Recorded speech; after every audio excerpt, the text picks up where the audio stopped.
නමෝ තස්ස භගවතු අරහතෝ සබ්බ ධම්මේසු අප්පටිහත ඥානචාරස්ස දස බලදරස්ස චතුවේ සාරජ්‍ය විසරදස්ස සබ්බ සත්තුත්තමස්ස ධම්මිස්ස රස්ස ධම්ම රාජස්ස ධම්මස්සාමිස්ස තථාගතස්ස සබ්බඤුනෝ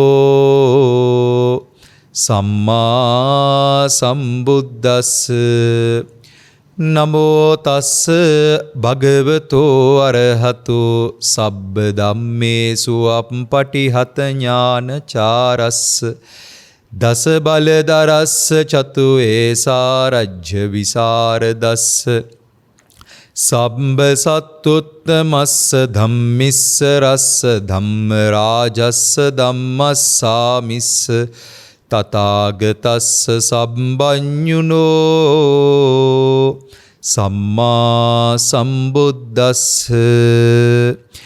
නමෝ තස්ස භගවතෝ අරහතෝ සබ්බ ධම්මේසු අප්පටිහත ඥානචාරස්ස දස බලදරස්ස චතු ඒසාරජ්‍ය විසරදස්ස සබ්බ සත්තුත්තමස්ස ධම්මිස්ස රස්ස ධම්ම රාජස්ස ධම්මස්සාමිස්ස තථාගතස්ස සබ්බඤුනෝ සම්මා සම්බුද්දස්ස සාදු සාදු සාදු. හොඳයි, සියලු දෙනාටම තෙරුවන් සරණයි පින්වතුනි. අද අපි සාකච්ඡා කරන්න බලාපොරොත්තු වෙන්නේ බොහොම වැදගත් මාතෘකාවක්. මේ මාතෘකාව කොච්චර වැදගත්ද කියලා කියනවා නම්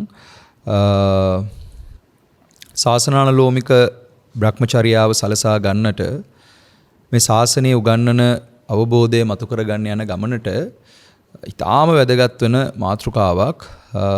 ඇත්තටම අද විග්‍රහ කරන්න යෙදෙන සූත්‍ර ධර්මයක්. ඒ සූත්‍ර ධර්මය අංගුත්තර නිකායේ ගහපති වග්ගයේ එන අක්කන සූත්‍රය තමයි මගේ අද දේශනාවට මාතෘකාව වෙන්නේ. මේක මාතෘකා කරගන්න ප්‍රධානම හේතුව, මේ මාතෘකාවට එන ප්‍රධානම හේතුව වෙන්නේ මේ පෘථග්ජන ලෝකයේ තුල භාග්‍යවතුන් වහන්සේ නමකගේ ආශිර්වාදයේ මුල් කරගෙන තථාගත බුද්ධ ශාසනයක පිහිට ලබා ගන්නට ලැබෙනවා කියන එක ඉතාම දුර්ලභ කාරණාවක්. මේ දුර්ලභ අවස්ථාව මගහැරෙන අවස්ථා 8ක් තමයි මේ ෂණය මගහැරෙන නැත්නම් සත්‍ය අවබෝධයට පත් වෙන්න තියෙන අවස්ථාව මගහැරෙන අවස්ථා 8ක් පිළිබඳව ධර්මයේ දේශනා කරන්නට යෙදෙනවා. එතකොට මේ අවස්ථා ටික මගහැරගෙන, ඒ කියන්නේ ධර්මයේ මගහැරව ගන්න තියෙන අවස්ථා ටික මග අරවාගෙන ධර්මය අවබෝධ කරගන්න ලැබෙන අවස්ථාව ඉතාම දුර්ලභ අවස්ථාවක්. දැන් මේකෙන් අපි කොච්චර ඵල ප්‍රයෝජන ගන්නවාද කියන එක, මේ ලැබිලා තියෙන අවස්ථාවෙන් උපරිම ඵල ප්‍රයෝජන ගැනීම කොහොමද වෙන්නේ කියන කාරණාව අපේ පැත්තෙන් කොච්චර යෙදෙනවාද කියන එක අපිට බලා ගන්නට, අපිට විමර්ශනය කරගන්නට උපකාරක වෙන බොහෝම වටිනා කියන ධර්මයක් තමයි අද අපි සාකච්ඡා කරන්න බලාපොරොත්තු වෙන්නේ. ඉතින් හැමදාම දේශනාවලදී ගොඩක් වෙලාවට මම කියනවා වගේ භාග්‍යවතුන් වහන්සේගේ ධර්මයත් එක්කම අපි මේක කතා කරගෙන ඉස්සරහට යනවා නම් අපි මේ ලෝකයේ තියෙන විවිධාකාර perspectives, විවිධාකාර දර්ශනවාදයන් වලින් ධර්මයේ බලන්න එන්නේ නැතුව ධර්මයේ තුලින්ම ධර්මය අවබෝධ කරගන්නට බුදුහාමුදුරන්ගේ අනුශාසනාව ගුරුතන්හි තබාගෙන සාකච්ඡා කරනවා නම් අපිට වරදින්නේ නැහැ. ඉතින් ඒ අර්ථයෙන් හැමතිස්සෙම භාග්‍යවතුන් වහන්සේගේ අවවාදයත් එක්ක ඉන්න ඕනේ, උන්වහන්සේගේ ආදර්ශයත් එක්ක අපි ඉන්නට ඕනේ. අපි හැමෝටම අර මම හැමදාම කියනවා වගේ භාග්‍යවතුන් වහන්සේ අපිට අපේ අවබෝධය මතු කර ගැනීම පිණිස පරිසරය හදලා දීලා තිබ්බට අපිට ඒකේ වටිනාකම දැනෙන්නේ නැත්නම්, අපි ඒක කරගන්න උත්සාහවන්ත වෙන්නේ නැත්නම් අපි ඇවිල්ලා මගේ භාෂාවෙන් කිව්වොත් අර කාලය කන කාලකන්ණි කියන වචනෙට සුදුසුයි. මොකද ලැබිලා තියෙන මේ අවස්ථාව මගහැරව ගන්න ස්වභාවය තුල නම් ඉතින් අපි සියලු දෙනාම අර සාමාන්‍ය ලෝකයේ තුල කියනවානේ කාලය කන්නා කාලකන්ණිය කියලා. ඒ අර්ථයෙන් ධර්මය අවබෝධ කරගන්න ලැබිලා තියෙන මේ කාලවපසරිය තේරුම් අරගෙන ඒකෙන් ප්‍රයෝජන ලබා ගන්න අපි මහන්සි නොවුනොත් අපිත් ඇවිල්ලා කාලකන්ණි ගොඩටම තමයි අයිති වෙන්නේ. හැබැයි ලෝකේ අපි හරිය හොඳ ධාර්මික සීලවන්ත ගුණවන්ත සමහර කට්ටිය වෙන්න පුළුවන්. හැබැයි අපි සත්‍ය අවබෝධයේ පිණිස වෙහෙසෙන්නේ නැත්නම්, ජීවිත අවබෝධයේ පිණිස වෙහෙසෙන්නේ නැත්නම්, සතර පෙර නිමිති දකින්නවා කියන තැනින් ජාති ජරා ව්‍යාධි මරණ ශෝක පරිදේව දුක්ඛ දෝමනස මේ සමස්ත ධර්මතාවයේ තේරුම් ගැනීම පිණිස සංසාරයේ පරේෂණය කරන වැඩපිළිවෙලට අපි හොඳ සිහියකින් විමසීමකින් ඉවසීමකින් මේ වැඩේ කෙරෙන තැනක අපි නැත්තම් අපි ඇත්තටම ප්‍රමාදචාරී පුද්ගලයෝ ටිකක්. එතකොට තව තවත් පුත්‍රයන්ගෙන් මත් වෙන, ධනයෙන් මත් වෙන, බලයෙන් මත් වෙන තථාගත බුද්ධ වචනය වරද්දලා අරගෙන ධර්මයත් අල්ලගෙන ධර්මයෙන් මත් වෙච්ච ස්වභාවයක නම් අපි ඉන්නේ. ඒ සියලුම මත්වීම් වලින් නිදහස් වෙන නුවණස ෂණ සම්පත්තිය පහල කරගන්නට, ෂණ සම්පත්තිය පූර්ණ කර ගැනීම පිණිස, ඒ කියන්නේ සත්‍ය අවබෝධයේ පූර්ණත්වයේ පිණිස තියෙන අවස්ථාව මගහැර ගන්න තැනක නම් අපි ඉන්නේ. අපි ඇත්තටම අසරණයි. ඒ අසරණ කමම තේරුම් අරන් ඒ අසරණ කමටපත් නොවි සරණ මාර්ගය විවරණය කරගන්න ඕනේ කියන අර්ථයෙන් පෘතජ්ජන භාවයෙන් නිදහස් වෙන, කල්යාණ පෘතජ්ජන ගුණයට එන, කල්යාණ පෘතජ්ජන ගුණයෙන් එතර වෙන ඒ ආර්ය භූමිය විවරණය කරගන්න, බුද්ධ භූමිය විවරණය කරගන්න, බුද්ධ අවබෝධය විවරණය කරගන්න, චතුරාර්ය සත්‍ය අවබෝධය විවරණය කරගන්න යන ගමනේදී භාග්‍යවතුන් වහන්සේ පෙන්නනවා අංගුත්තර නිකායේ ගහපති වග්ගයේන බොහොම ලස්සන සූත්‍ර ධර්මයක්, තථාගතයන් වහන්සේගේ අනුශාසනාවක්, අක්කන සූත්‍රය. ෂණය මගහැර ගන්නවා කියන අවස්ථාව තමයි මේක විග්‍රහ කරන්නේ. කණය මග නොහැර ෂණයම අවබෝධ කරගන්න අපි දක්ෂ වෙනවා නම් මේ අවස්ථාවට තේරුම් අරන් ඉන්න එක ඉතාම වැදගත් වෙනවා. ඒ අර්ථයෙන් මම මේ සූත්‍රයේ තියෙන අර්ථය චුට්ටක් විග්‍රහ කරගෙන යන්නම්. අක්කන සූත්‍රයේ මෙන්න මෙහෙම විග්‍රහ කරනවා. මහණෙනි, ධර්මය නොදත් පෘතජ්ජන තෙමේ ලෝකයා අවකාශ ලැබ කටයුතු කරන්නේය. ලෝකයා අවකාශ ලැබ කටයුතු කරන්නේ කියයි හෙතෙම අවකාශය හෝ අනවකාශය නොදනී. මහණෙනි, මේ අවස්ථාවට ශාසන බ්‍රහ්මචර්යාව රැකීමට අනවකාශ වූ අකාලයෝ වෙත්. කවර අවස්ථා 8ක් වෙද්ද? දැන් ලෝකයේ මිනිස්සු අවකාශය සහ ලෝකයේ දේවල් කරන්න ලෝකයට ඕන තරම් අවකාශය තියෙනවා. හැබැයි ලෝකයේ ඉන්න සත්වයන්ට ධර්මය ප්‍රගුණ කරගන්න තියෙන අවස්ථාව මගහැරෙන අවස්ථා 8ක් විග්‍රහ කරලා තියෙනවා. එතකොට ලෝකයා කියලා කිව්වහම දේව, මනුස්ස, බ්‍රහ්ම, සතරාපාගත සියලුම සත්වයෝ අයිති. එතකොට ඒ සත්වයන් අතරින් ධර්මය ප්‍රගුණ කරගන්නට, සත්‍ය අවබෝධයටපත් වෙන්න කන සම්පත්තිය, කන කිච්චෝ නැත්තම් මේ ෂණය අවබෝධ කරගන්නට ලැබෙන අවස්ථාව, මේ පෘතජ්ජන ලෝකයේ ඉන්න සත්වයන්ට ලැබෙන අවස්ථාව මගහැරෙන අවස්ථා 8ක් තියෙනවා. ඒ 8 මොකක්ද කියන එක අපි දැන් සාකච්ඡා කරමු. භාග්‍යවතුන් වහන්සේගේ අනුශාසනාව. මහණෙනි, මේ ලෝකේ අරහත් වූ සම්මා සම්බුද්ධ අෂ්ටවිද්‍යා චරණ 15 චරණයන්ගෙන් ධර්මයන්ගෙන් සමන්නාගත වූ යහපත් ගමන් නැත්තා වූ කාම රූප අරූප ලෝකයන් දන්නා වූ දක්නා වූ නිරුත්තර වූ බඹ සුර නර ආදී පුරුෂයන් දමනය කිරීමේ සාරතී වූ දෙව් මිනිසුන්ට අර්ථයෙන් ධර්මයෙන් අනුශාසනා කරන්නා වූ ස්වයම්බූ ඥාණයෙන් චතුරාර්ය සත්‍ය අවබෝධ කළා වූ විභජ්‍යවාදී වූ තථාගතයන් වහන්සේ පහළ වූයේ වේද කෙලෙස් සංසිඳවන්නා වූ ක්ලේශ පරිනිර්වාණය කරන්නා වූ සතර මාර්ග ඥාන සංඛ්‍යාත සම්බෝධියට පමුණවන්නා වූ බුදුරජාණන් වහන්සේ විසින් යහපත්ව දේශනා කරන ලද්දා වූ ශ්‍රී සද්ධර්මයේ දේශනා කරනු ලැබේද යම් මේ පුද්ගලයෙක් තෙමේ නරකේ උපන්නේ වේද මහණෙනි, මේ ශාසන බ්‍රහ්මචර්යාව රැකීම සඳහා අනවකාශ වූ පළවෙනි අකාලයයි. ශාසන බ්‍රහ්මචර්යාව අවබෝධ කරගන්නට අවකාශ නැති වෙනවා කියලා කියනවා, අකාල වෙනවා කියලා කියනවා. ධර්මයේ දේශනා කරන කාලෙකදී වුණත්, බුද්ධෝත්පාද කාලයකදී වුණත්, ධර්මය ඇහෙන කාලෙකදී වුණත් ඒ කෙනා තිරිසංගත යෝනියක ඉපදිලා ඉන්නවනම්, සමාවෙන්න මෙතන කියන්නේ නරකයේ ත්‍රිසංගත නෙමෙයි පිංගුතුනේ, නරක ආදී ස්ථානයක සංජීවයේ, කාලසූත්‍රයේ, රෞරවයේ, සංඝාතයේ, මහා රෞරවයේ, තාපයේ, ප්‍රතාපයේ ආදී වශයෙන් කියන අටමහා නරකය කියලා කියන්නේ. ආන් ඒ වගේ තැනක ඉපදිලා ඉන්නවනම් ඒ වගේ ඉන්න සත්වයකට සද්ධර්මය අවබෝධ කරගන්න තියෙන අවස්ථාව මගහැරිලා තියෙනවා කියන එක. ඒ අවබෝධයට තියෙන අවස්ථාව මගහැරිලා අනවකාශය අකාලය වෙලා. එතකොට බුද්ධ දේශනාව, බුද්ධෝත්පාදය අවබෝධ කරගෙන සසරින් එතර වෙන චතුරාර්ය සත්‍ය අවබෝධ කරගන්න තියෙන අවස්ථාව මග හැරිච්ච කෙනෙක්. තිරිසංගත සත්වයෙක්. දැන් සමායන මේ නරකාදීගත සත්වයෙක්. ඊළඟට කියනවා මෙන්න මෙහෙම. නැවත මහණනි, ලෝකේ අරහත් වූ සම්මා සම්බුද්ධ ආදී වශයෙන් තථාගත බුද්ධ ගුණය විවරණය කරලා, බුදු ගුණ විවරණය කරලා කියනවා. ඒ බුදුරජාණන් වහන්සේ ලෝකේ පහළ වෙලා ධර්මයේ දේශනා කරනකොට ඒ මාර්ග සංඛ්‍යාත චතුරාර්ය සත්‍ය ධර්මයේ අවබෝධය තුලින් සම්බෝධියට පමුණවන්නා බුදුරජාණන් වහන්සේ විසින් මුල එහාපත් මැද එහාපත් අර්ථ සහිත ව්‍යංජන සහිත සද්ධර්මයේ දේශනා කරනු ලැබේද යම් මේ පුද්ගල තෙමෙක් තිරිසන් යෝනිය උපන්නේ වේද මහණනි, මේ ශාසන බ්‍රහ්මචර්යාව සඳහා අනවකාශ වූ දෙවනි අකාලය. මොකද්ද මේ කියන්නේ? බුදුහාමුදුරුවෝ ඉන්නවා, ධර්මයේ වැඩ ඉන්නවා, සංඝයා වැඩ ඉන්නවා, තෙරුවනම මුල් කරගෙන බුද්ධ රත්නය, ධර්ම රත්නය, සංඝ රත්නය කියන තෙරුවනම මුල් කරගෙන ජීවිත අවබෝධයට පත් වෙන දින අවස්ථාව මගහැරෙනවා කියලා කියනවා. තිරිසන් යෝනියක ඉපදිලා ඉන්නවනම්. පළවෙනි එක කියනවා නරක ආදී තැනක ඉපදිලා ඉන්නවනම් ඒත් මේක මගහැරෙනවා. ඊළඟට කියනවා තිරිසන් යෝනියක බල්ලෙක්, පූසෙක්, ගෙම්බෙක් ඔය ආදී වශයෙන් අපි දකින තිරිසන් ලෝකේ තියෙන්නේ. අපි දකින තිරිසන් ලෝකේ සහ නොදකින තිරිසන් ලෝකේ. මේ සමස්ත තිරිසන් යෝනිය කියන කාරණාව. මේ සමස්ත තිරිසන් යෝනියක ඉපදිලා ඉන්නවා නම් තිරිසන් කියන්නේ තිරස් අතට යන සත්තු. තිරස්ගත සත්තු. එතකොට මේ කෙලෙස් සහිත ලෝකයේ තුල මුල යහපත්, මැද යහපත්, අර්ථ සහිත, ව්‍යංජන සහිත ආර්ය ධර්මය අවබෝධ කරගන්න හැකියාවක් තියෙනවා සිරස් මිනිස්සුන්ට. සිරස් දෙවියන්ට, සිරස් බ්‍රහ්මයන්ට. සිරස් අතර ඉන්න මිනිස්සුන්ට, සිරස් අතර ඉන්න දෙවියන්ට, සිරස් අතර ඉන්න බ්‍රහ්මයන්ට මේක කරගන්න පුළුවන්. හැබැයි සිරස් අතට නැති තිරස් අතට යන තිරිසන් සත්තු කියලා කියන්නේ. දැන් සිරස් මානසිකත්වයකින් ඉන්නකොට තිරස් වැඩපිළිවෙලක නිරත වුණොත් ඒ කියන්නේ ලෝභ දෝෂ මෝහ කියන්නේ තිරස්ගත වැඩපිළිවෙල. මේ තිරස්ගත වැඩපිළිවෙල මුල් කරලා තිරිසන් යෝනියක ඉපදුනොත් ඒ ඉපදෙන සත්වයාට සත්‍ය අවබෝධයට තියෙන අවස්ථාව නැති වෙලා යනවා. ආන් එක තමයි මේ දෙවනි අර්ථය තුල විවරණය කරන්නේ. භාග්‍යවතුන් වහන්සේගේ උතුම් සද්ධර්මයේ ෂණය අවබෝධ කරගන්න තියෙන අවස්ථාව, ෂණ සම්පත්තිය ලබා ගන්න තියෙන අවස්ථාව මගාරව ගන්න සත්වයෝ, තිරසංගත සත්වයෝ, තිරිසන් යෝනි ඉපදිලා ඉන්න සත්වයෝ. ඊළඟට කියනවා ලෝකේ අරහත් වූ සම්මා සම්බුදු බුදුරජාණන් වහන්සේ පහළ වෙලා උන්වහන්සේ ධර්මයේ විවරණය කරනවා. ඒ ධර්මය අවබෝධ කරගන්න තියෙන හැකියාව නැති පිරිසක් විදිහට ඊළඟට සඳහන් කරනවා പ്രേත ලෝකයේ പ്രേත විශේෂ උපදින සත්වයෝ. අන්න තිරිසන් යෝනිය කිව්වා ඊට කලින් කිව්වා නරකය කියන එක. තිරිසන් යෝනිය දැන් කියනවා പ്രേත යෝනිය.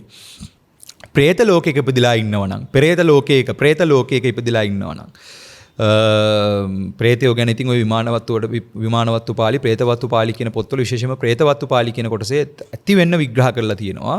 එතකොට പ്രേතයෝ සම්බන්ධව, പ്രേත අත්බැව් සම්බන්ධව අපිත් ඕන තරම් කතා කරලා තියෙනවා. එතකොට මේ പ്രേත යෝනිය කියන එක പ്രേත යෝනියක ඉපදිලා ඉන්නවනම් තාම විශාල සත්ව ප්‍රජාවක් ඉන්න යෝනියක් പ്രേත යෝනිය කියන එක. මේ പ്രേත විෂය තුල, പ്രേත ලෝකයේ තුල ඉපදිලා ඉන්නවනම් ඒත් භ්‍රමචර්යාව අවබෝධ කරලා භ්‍රමචර්යාව පුරා ගන්න තියෙන අවස්ථාව නැති වෙච්ච අවස්ථාවක්, අනවකාශ වූ අකාලයක් කියලා විග්‍රහ කරනවා പ്രേත යෝනියක ඉපදිලා ඉන්න එක. ඊළඟට කියනවා නැවතද මහණෙනි ලෝකේ අරහත් වූ සම්මා සම්බුදුරජාණන් වහන්සේ පහළ වෙලා ඉන්නකොට කෙනෙක් සත්වයා ඉන්නවනම් අසඤ්ඤාදී දේවනිකායක. දැන් මේ අසඤ්ඤ සත්ත්වතල වල ඉපදිලා ඉන්නවා නම් ඒ කියන්නේ අසඤ්ඤ සත්ත්වතල පහක් විග්‍රහ වෙනවා. පළවෙනි එක තමයි දැන් මෙන්න මෙහෙම ගන්නකො. ඔයගොල්ලන්ට මතකයි නම් පරණ කවියක් තියෙනවා මෙන්න මෙහෙම. මම ඒක විග්‍රහ කරන්නම්. සිත මිස කය නැති බඹලොව සතරකි, සිත නැතිවම කය ඇති බඹ තලයකි, මෙද සත පින් කොට උපදින පදෙසකි, එහි උපනත් කුසලක් නොම කළ හැකි. ලෝ වැඩ සංග්‍රහ වෙන බොහොම වටින කවියක්. මොකද්ද මේ කියන්නේ? සිත මිස කය නැති බඹලොව සතරකි. නාම ධර්මතාවය පවතිනවා, රූප ධර්මතාවය අප්‍රකටයි. නාම ධර්මතාවය සිත මුල් කරගත්ත නාම ධර්මතාවය මුල් වෙච්ච අසඤ්ඤ සමායන අරූප බ්‍රහ්මතල හතර. මොනවද? නේව සංඥා, නා සංඥා, ආකින්චඤ්ඤායතනෙ, විඥානංචායතනෙ, ආකාසානංචායතනෙ කියන අරූපාවචර බ්‍රහ්මතල හතරේ කෙනෙක් ඉපදුනොත් දැන් ඒකේ ඉපදෙන්න බෑ පිං නැතුව, කුසල් නැතුව බෑ. යහපත් කුසල මානසිකත්වයකින් තමයි දැහන් සිත් මුල් කරගෙන, අරූපාවචර දැහන් සිත් මුල් කරගෙන ගිහිල්ලා ඉපදෙන්නේ අසඤ්ඤා අරූපාවචර බ්‍රහ්මතලවල. එතකොට මේ කවියේ තියෙනවා සිත මිස කය නැති බඹලොව සතරකි. සිත ප්‍රමුඛයි, චිත්තජ ක්‍රියාවලිය නැත්තම් නාම ධර්මතාවය ප්‍රමුඛයි, රූපේ යටපත් වෙච්ච තැනක් එතන. රූපාවචර ධර්මතාවය යටපත් වෙලා අරූපාවචර ධර්මතාවය මතු වෙච්ච තැනක්. අරූප තල. සිත මිස කය නැති බඹලොව සතරකි. ඊළඟට කියනවා සිත නැතිවම කය ඇති බඹ තලයකි. ඊළඟට කියනවා රූපාවචර බ්‍රහ්ම ලෝක 16න් එකක් වෙනවා අසඤ්ඤ තලය කියන එක. දැන් මෙතනට යන්නත් පිං තියෙන්නට ඕනේ. අසඤ්ඤ තලයකට යන්නත් පිං තියෙන්නට ඕනේ. දැහන් රූපාවචර දැහන් සිත් මුල් කරගෙන අසඤ්ඤ දැහන වැඩුණොත්, අසඤ්ඤ තලයේ වැඩුණොත්, අසඤ්ඤ දැහන වැඩුණොත්, එතෙන්ට ගිහිල්ලොත් ඉපදුනොත් එතන සිත අප්‍රකට වෙනවා, කය ප්‍රකට වෙනවා. ඒ කියන්නේ බ්‍රහ්ම කය ප්‍රකට වෙනවා. එයාගේ එයා අරුදු ඉතා විශාල කාලයක් මට මතකයට කල්ප වලින්ම ආයු කල්ප 20000ක්ද කොයිද මට සමා වෙන්නේ ඒක හරියටම මට මතක නැහැ. කල්ප වලින් ආයු කල්ප 20000ක් විතර ආයු කාලයක් විතර තියෙනවා මේ අසඤ්ඤ බ්‍රහ්මතලයේ කියන එක. ඒක රූපාවචර බ්‍රහ්මතලයක්. ඒකේ කය ප්‍රකටයි, ඒ කියන්නේ රූප ධර්මතාවය ප්‍රකටයි, නාම ධර්මතාවය අප්‍රකටයි. අතන නාම ධර්මතාවය ප්‍රකටයි. ඒ කියන්නේ අරූපාවචර බ්‍රහ්මතලයේ නාම ධර්මතාවය ප්‍රකටයි, රූප ධර්මතාවය අප්‍රකටයි. එතකොට ඒ විදිහට පවතින බ්‍රහ්ම ලෝක පහක් විග්‍රහ කරනවා. ඒ කියන්නේ අරූපාවචර බ්‍රහ්ම ලෝක 4යි, රූපාවචර බ්‍රහ්ම ලෝකයක් වෙච්ච අසඤ්ඤ තලයේ කියන තැන. දැන් මේ පහට ගියොත්, මේ අවස්ථාව මේ තල පහට ගියොත් එහෙම, මේ අවස්ථාවක ඉපදුනොත් එහෙම අන්න කියනවා බ්‍රහ්මචර්යාව අවබෝධ කරගන්න තියෙන අවකාශය නැති වෙච්ච තැනක්. බ්‍රහ්මචර්යාව සත්‍ය අවබෝධය මතු කරගන්න තියෙන අවස්ථාව නැති වෙලා. දැන් අසඤ්ඤ තලයේ හැර අනික් රූපාවචර බ්‍රහ්ම ලෝක වල ඉන්න සත්‍යයන්ට පුළුවන් ධර්මය අවබෝධ කරගන්න. හැබැයි අරූපාවචර බ්‍රහ්ම ලෝක 4ෙත් රූපාවචර බ්‍රහ්ම ලෝකයක් වෙච්ච අසඤ්ඤ තලයේ ඉපදෙන සත්‍යයන්ට ධර්මය අවබෝධ කරගන්න හැකියාවක් නැහැ. ඒක තමයි මේ කවියේ තියෙන්නේ අපේ ලෝවැඩ සංග්‍රහයේ විදාග මෛත්‍රී හාමුදුරුවෝ කියන සිත මිස කය නැති බඹලොව සතරකි, සිත නැතිවම කය ඇති බඹ තලයේකි, මෙද සත පින් කොට උපදින පදසකි, එහි උපනත් කුසලක් නොම කළ හැකි. මෙන්න කියනවා මෙද සත පින් කොට උපදින පදසකි. දැන් මේක සසරේ පුණ්‍ය ඉර්ධියටමයි, යහපත් පුණ්‍ය ඉර්ධියෙන්මයි එතෙන්ට යන්නේ. හැබැයි එතන ඉපදුනා කියලා කුසලය නම් අවබෝධ කරගන්න හම්බ වෙන්නේ නැහැ. දැන් ඔය අසිත තාපසතුමා අඬන්නෙත් ඒකනේ. අසිත තාපසතුමා අපේ බෝධිසත්වයන් වහන්සේ දැක්කහම දකිනවා මහා පුරුෂ ලක්ෂණයන්ගේ සමන්නාගත උත්තමයෙක්, මේ උත්තමයා බුදු වෙන්න ආපු උත්තමයෙක්, මේ මහා බුදුරජාණන්. ඒ කියන්නේ මේ මහා භද්‍ර කල්පේ ඊළඟට පහළ වෙන බුදුවරයෙක් මේ මගේ අතේ ඉන්නේ. ඒ බෝධිසත්වයන් වහන්සේ මගේ මේ අතේ ඉන්නේ. අනේ සාදු සාදු කියලා මහා සතුටින් වඳිනවා. හැබැයි ඊළඟට අඬනවා. ඇයි අඬන්නේ? මේ උත්තමයා බුදු වෙන කාලයක් වෙනකොට මම මැරිලා. මගේ දැහැන අරූපාවචර දැහැනක්, ඒ දැහැන මුල් කරලා මාව ගිහින් ඉපදෙන්නේ අහවල් තැන කියලා එයා දන්නවා දැන්. එතකොට අරූපාවචර බ්‍රහ්ම ලෝකයක ඉපදුනාට පස්සේ මේ උත්තමයා කියන කතාව මට අහගන්න ලැබෙන්නේ නැහැ කියන එක දැනিলা තමයි ඇඬෙන්නේ. මොකද ආයු කල්ප 84000ක් ඒ ආයු කල්ප 84000ක් අර දැහැනට සමවැදිලා ඒක නිකන් අධික නින්දක, ගැඹුරු නින්දක ජීවත් වෙන ස්වභාවයේ තියෙන්නේ. එතකොට ඊටාම භයානක. ඒ කියන්නේ මේ 31 තලයේ ඊටාම භයානක තැන් දෙකක් තියෙනවා. එකක් තමයි නේව සංඥා නාසඤ්ඤා අසඤ්ඤ තලයේ, අනිත් එක තමයි නරකාදිය. නරකාදිය කියන්නේ නරකේ නරකම තැන, අරක තමයි හොඳේ නරකම තැන. අසඤ්ඤ තලයේ කියන්නේ හොඳ එකක් නෙමෙයි. හොඳේ ඒක 31 තලයේ හොඳම තැන විදිහට සලකනවා භවාග්‍රේ විදිහට, හැබැයි නරකයි. එතකොට මේ 31 තල ක්‍රියාකාරීත්වය තුළ නරකයත් නරකයි, අසඤ්ඤ තලයත් නරකයි. ඒ කියන්නේ විශේෂයෙන්ම නේව සංඥා නාසඤ්ඤා ආදී භවාග්‍ර තල. එතකොට මේ 31 තලයේම ඉන්න හොඳ එකක් නෙමෙයි. මේ ඉන්න හොඳ නැති 31 තලයේම අවුල අවබෝධ කරගන්න එක තමයි කුසලස් උපසම්පදාව. මොකද සංසාරයේ කියන අකුසල මූල වැඩපිළිවෙල, අවිද්‍යා තෘෂ්ණා නැමැති අකුසල මූලයේ ගෙවන විද්‍යාව පහල කරගන්න ප්‍රතිපදාව නොදන්නා තාක්කල්, ඒක භාග්‍යවතුන් වහන්සේ පිළිසරණ කරගෙන අවබෝධ නොකරන තාක්කල් මේ 31 තල ක්‍රියාකාරීත්වය තුළ අපි කොහේ ඉපදෙයිද කියන එක අපි දන්නේ නැහැ. එතකොට දැන් ඒකෙනොත් බ්‍රහ්මචර්යාව අවබෝධ කරගන්න තියෙන අවස්ථාව මගහැරෙන තැනක් විදිහට තමයි විග්‍රහ කරගන්නේ මේ අසඤ්ඤ සත්ත්ව දේවනිකාය. අරූපාවචර බ්‍රහ්ම ලෝක 4ත්, ඒ වගේම රූපාවචර අසඤ්ඤ බ්‍රහ්ම තලය කියන තැනත්.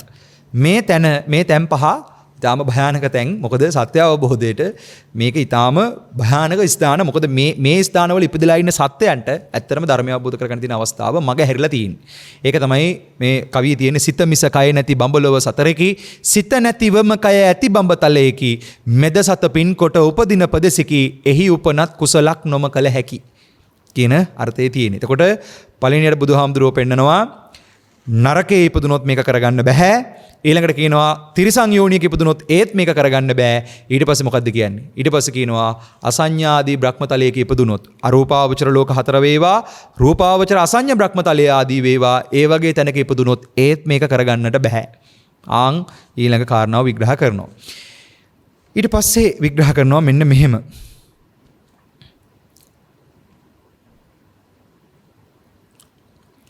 මහණෙනි, අරහත් වූ සම්මා සම්බුද්ධ බුදුරජාණන් වහන්සේ ලෝකේ පහළ වෙලා ධර්මයේ දේශනා කරනවා. එහෙම ධර්මයේ දේශනා කරනකොට යම් පුද්ගල තෙමේ භික්ෂු භික්ෂුණී උපාසක උපාසිකා යන සිව්වණක් පිරිසට අයෝග්‍ය වූ, අප්‍රසිද්ධ වූ පිටිසර ම්ලේච්ඡ ජනපදයන්හි උපන්නේ වේද. මහණෙනි, මේ ශාසන බ්‍රහ්මචර්යාව රැකීම පිණිස අනවකාශ වූ 5 වෙනි අකාලයයි.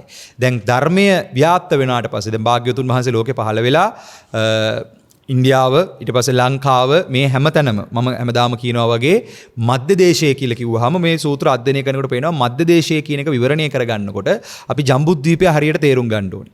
ජම්බුද්වීපය කියලා කියන්නේ මේ සමස්ත පෘථුවිය, රස පෘථුවියේ අපි මේ ජීවත් වෙන මහද්වීප 7ම අයිති වෙන්නේ ජම්බුද්වීපයට. ඒ ජම්බුද්වීපයේ මධ්‍ය භූමිය මධ්‍ය දේශය කියලා කියන්නේ භාග්‍යවතුන් වහන්සේ සැරිසරපු භූමිය. විශේෂයෙන්ම මේ මධ්‍ය දේශය කියලා කිව්වහම මේක හොඳටම තේරුම් ගන්න පුළුවන් තැනක් තමයි අද මේ ලෝකයේ විශේෂයෙන්ම ඔය හිමාල කඳුවැටියේ ඉඳලා ලංකාවට ඇවිල්ලා ඒ කියන්නේ ලංකාවේ ඉඳලා හිමාල කඳුවැටියට ගහලි ඉවරලා මෙහෙම ඇන්දොත් එහෙම ලෝකසිතියමක මෙහෙම රවුමක් ඒ අඳින අරේ යන ප්‍රදේශයේ ඒ කියන්නේ ලංකාවේ රුවන්වැලි මහා සෑය ඔතනනේ ලෝකයේ මැද වගේ තියෙන තැන එතනනේ කකුසඳ කොණාගම කාශ්‍යප ගෞතම ආදී බුදු පියාණන් වහන්සේලා මතු අනාගතේ පහළ වෙන මෛත්‍රී බුදුහාමුදුරන්ගේ ධාතු තැන්පත් වෙන්නේ ඔය භූමියේ. එතකොට මේ භූමිය විශේෂ භූමියක්. එතකොට ඒකෙන් මහා සෑය තියෙන තැන ඉඳලා අපි හිමාල කඳුවැටියට මෙහෙම ඉරක් ගහලා ඉවරලා ඊට පස්සේ අපි මෙහෙම රවුමක් ඇන්දොත් ඒ රවුම යන ප්‍රදේශය ඒකෙදි ඉන්දියාව අයිති ජපානයේ චීනයේ සමහර කොටස් ඊට පස්සේ යටට එනකොට තායිලන්තයේ බුරුමේ ඔහොම ඇවිල්ලා මේ පැත්තෙන් ජාවා සුමාත්‍රා මාලදිවයින් මේ භූමිය ඔක්කොම මේව කරගෙන මේ මහා ඉන්දියන් සාගරය වට කරගෙන මේ පැත්තෙන් මෙහෙම එනකොට අරාබි ප්‍රදේශات ඇතුළු කරගෙන ඇෆ්ගනිස්තාන් පාකිස්තාන් ඔය භූමි භාගات එක්ක මේ සමස්ත මෙන්න මේ මම මේ කියන මේ සමස්ත භූමි භාගයේ හාරන්න භූමිය අනාගතේ පුරාවිද්‍යාඥයෝ මේ මහ පොළොව හැරුවොත් එහෙම බෞද්ධ නටබුන් අනන්ත පරිමාණ මතුවෙනවා. ඇයි මේ මතුවෙන්නේ? භාග්‍යවතුන් වහන්සේගේ පාදස්පර්ශය ලැබූ තැන් තමයි ඔය හැමතැනක්ම. ඒ හැමතැනකම පසු කාලීනව ධර්මාශෝක අධිරාජ්‍යයාගේ මූලිකත්වයෙන් ඒ ස්ථානවල නැවත අපි කතා කරන විදිහට ඒ විශේෂම ඉන්දියානු දේශේ නම් හැමතැනම වගේ නැවත මේවා නිර්මාණය වෙලා තියෙනවා. ඒ පුරාවිද්‍යා ස්මාරක සහ කණු විශේෂම සෙල්ලිපි නිර්මාණය වෙලා තියෙනවා.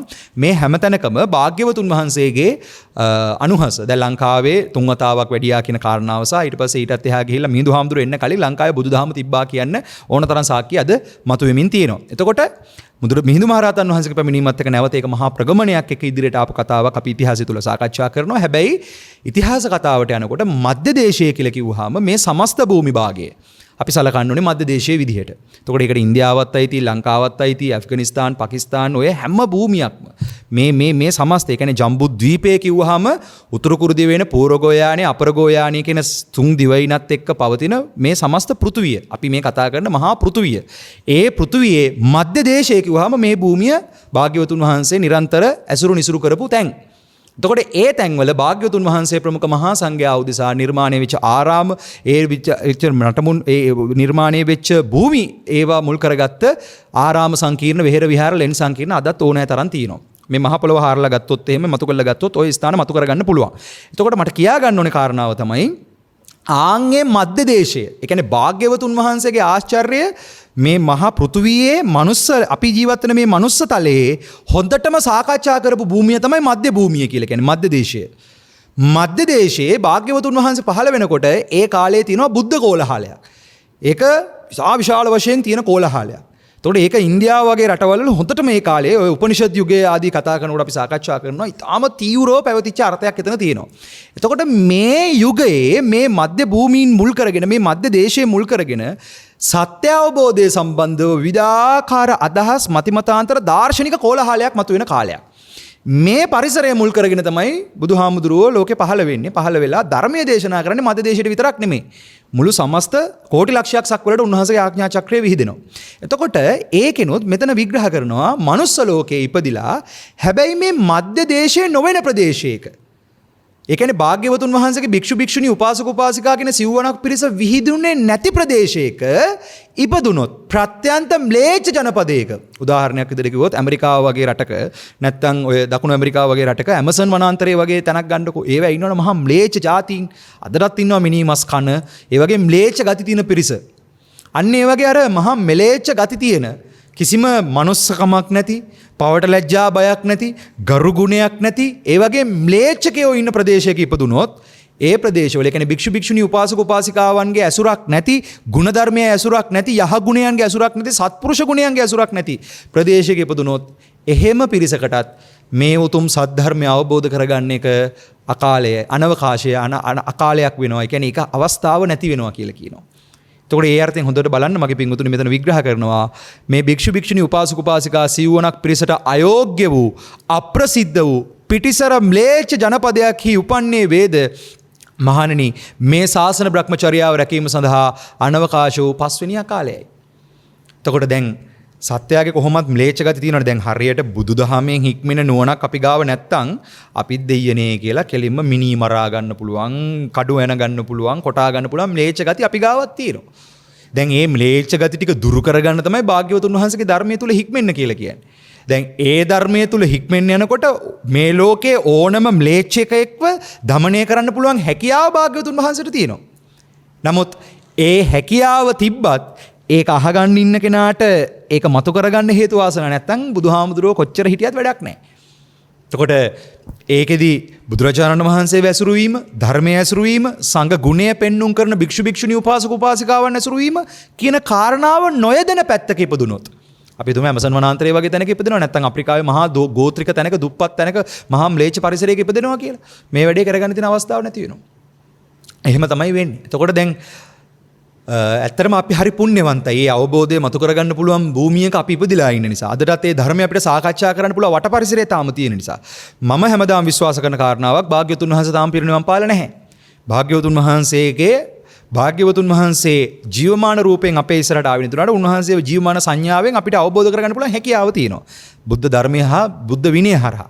එතකොට ධර්මයේ විනය මුල් කරගෙන භාග්‍යවතුන් වහන්සේ අවබෝධ කරගන්න කෙනෙක් අවංකව මහන්සි වෙනවා නම් ඒක මහන්සි වෙන ප්‍රදේශයක ඉපදුනොත් ඒ කියන්නේ ඒ වැඩේ කරගන්න පුළුවන් පරිසරය තමයි ඇත්තටම මේ මධ්‍ය දේශය. ඒ කියන්නේ මේ විමුක්තිය පරේෂණය කරන විමුක්තිය අවබෝධ කරගන්න උත්තමයන් වහන්සේලා වැඩ හිටපු ඒත් අනාගතයේදීත් පහළ වෙන භූමිය මධ්‍ය දේශය. දැන් ඒකෙනොත් ඉන්දියාවේ සංකරාචාර්යගේ පහුකාලීනව සංකරාචාර්යලගේ පැමිණීමත් එක්ක ඉන්දියාවේ නැත්තරම නැති කළා දානවා බුදුදහම.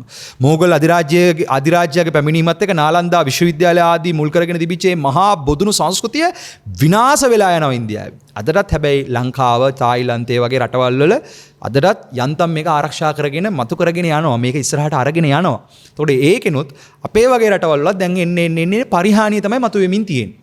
ඒකයි දැන් ඔය බුදු දේශනාවේ තියෙනවා අනාගතයේ මධ්‍ය දේශයේදී මධ්‍ය භූමිය මුල් කරගෙන ඒ කියන්නේ භාග්‍යවතුන් වහන්සේගේ ධර්මය අර හොඳටම ව්‍යාප්ත වෙලා තිබ්බ මේ පෘථිවි තලයේ මධ්‍ය දේශයේ කියන ජම්බුද්වීපයේ මධ්‍ය දේශයේ කියන තැන මේක විනාශ වෙලා යන විදිහ විග්‍රහ කරලා තියෙනවා පෙළදහමේ. ඔය මජ්ක්‍ධිම නිකායේ සූත්‍රවල තියෙනවා. එතකොට ඒක ශාසනය අවසාන වෙනකම් පවතින්නේත් මධ්‍ය දේශයේ තමයි මධ්‍ය දේශ මුල් කරගෙන තමයි මේ කාරණාව කතා කරන්නේ. හැබැයි ඒක හොඳටම විනාශ වෙන්න පටන් ගන්නෙත් ඒ තැන්වලම තමයි.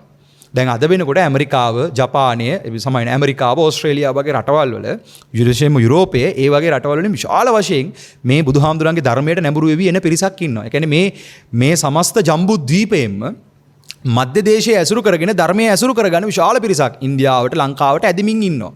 ඒකෙනොත් විශාල පිරිසක් තායිලන්තය, ලංකාව වගේ රටවල් වලට ඇදමින් ඉන්නවා. මොකද මේ ධහම ප්‍රගුණ කරගන්න. ධර්මයේ විවරණය කරගන්න. ඒ අවස්ථාව ඇති කරගන්න විශාල කැපකිරීමකින් ඒ ඇත්තෝ එමින් ඉන්නවා. එතකොට මෙහෙම ඇවිල්ලා මිනිසුන්ගේ පරමාශ අවුරුදු 10-20 කාලය වෙනකොට මේ කාලය වෙනකොට ක්‍රමානුකූලව ශාසනය විනාශම වෙලා යනවා. ඒකෙදි අවසානයේදී මනුස්ස ලෝකේ බණපදයක් අහන කෙනෙක් නැති වෙනවා. භාග්‍යවතුන් වහන්සේගේ ධාතු ශරීරය විජයශ්‍රී ජයශ්‍රී මහා බෝධීන් වහන්සේ ගාවට වඩින්න ප්‍රථම ඒක එකතු වෙනවා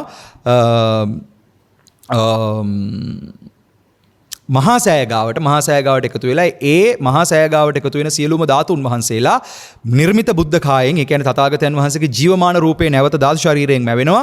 මැවිලි වෙර වෙලා ඒ බුද්ධ රූපේ වඩිනවා විජයශ්‍රී ජයශ්‍රී මහා බෝධීන් වහන්සේ ගාවට වැඩලා එතනින් ධාතු ශරීරය දහණය වෙලා තේජෝ කසිනියෙන් දහණය වෙලා පිරිනිවන් පානවා. ඒ පිරිනිවන් පාන්න කලින් ධාතු ශරීරයේ පිරිනිවන් පාන්න කලින් උන්වහන්සේ දෙවියන්ට ධර්මයේ දේශනා කරනවා කියලා කියනවා. ඒ දෙවියන්ට කරන ධර්ම දේශනාවෙන් පස්සේ තමයි අවසාන මාර්ගඵලලාභී මේ ගෞතම බුදු සාසනයේ අවසානයේටම මගඵල ලබන පිරිසත් මගඵල ලැබුවට පස්සේ මේ සාසනය විනාශ වෙලා යනවා.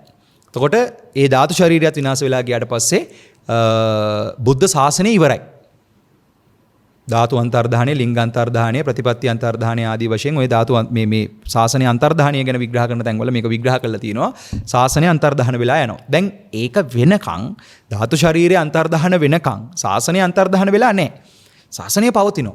එතකොට ඒ ශාසනයෙන් ඵල ප්‍රයෝජන ගන්න යනකොට අපි ජම්බුද්වීපය කියන්නේ මොකද්ද? මධ්‍ය දේශය කියන්නේ මොකද්ද? මේ අර්ථත් එක්ක පැටලව ගන්න නැතු යන්න ඕනේ. දැන් බුදු පියාණන් වහන්සේ බුද්ධත්වයට ප්‍රථම තවුසිතා දිව්‍ය ලෝකයේ තුසිත දිව්‍ය ලෝකයේ සංතුසිත දිව්‍ය රාජ්‍යය විදිහට ඉන්නකොට කාලය බලනවා. මොකද්ද කාලය? ප්‍රඥාවන්තව ධර්මය අවබෝධ කරගන්න පුළුවන් පිරිසින කාලයක්ද මේක? ඊළඟට දීපේ බලනවා. දීපේ කිව්වම උතුරු කුරු දිවේ නේද, පූර්ව ගෝයා නේද, අපර ගෝයා නේද, ජම්බුද්වීපේද? මොකේද ඉපදෙන්නේ කියන එක බලනවා. එතකොට ඒකෙන් තෝරගන්නවා පූර්ව ගෝයානේ ඉන්න පිරිසටත් අපර ගෝයානේ ඉන්න පිරිසටත් කුතුරු කුරුදිවේ ඉන්න පිරිසටත් මෙහෙ එන්න පුළුවන්. ඒ කියන්නේ ජම්බුද්වීපයට එන්න පුළුවන්. මේ පෘථුවියට එන්න පුළුවන්. පෘථුවියේ ඉන්න කට්ටියට එහෙ යන්න බෑ. අපිට හැකියාව නැහැ. මොකද දැහැන් වල තියෙනවා නම් උතුරු කුරුදිවේනට ජම්බු අපර ගෝයාන්ට පූර්ව ගෝයාන්ට යන්න පුළුවන්. දැහැන් තියෙනවා නම් ඒ හැකියාවන් තියෙනවා. මානසික හැකියාවන් තියෙනවා නම් ඒ උත්කෘෂ්ඨ දැහැන් හැකියාවන් තියෙනවා නම් එහෙ යන්න පුළුවන්. හැබැයි එහෙ කට්ටියට මෙහෙ එන්න පුළුවන්. මෙහෙ කට්ටියට එහෙ යන්න බෑ.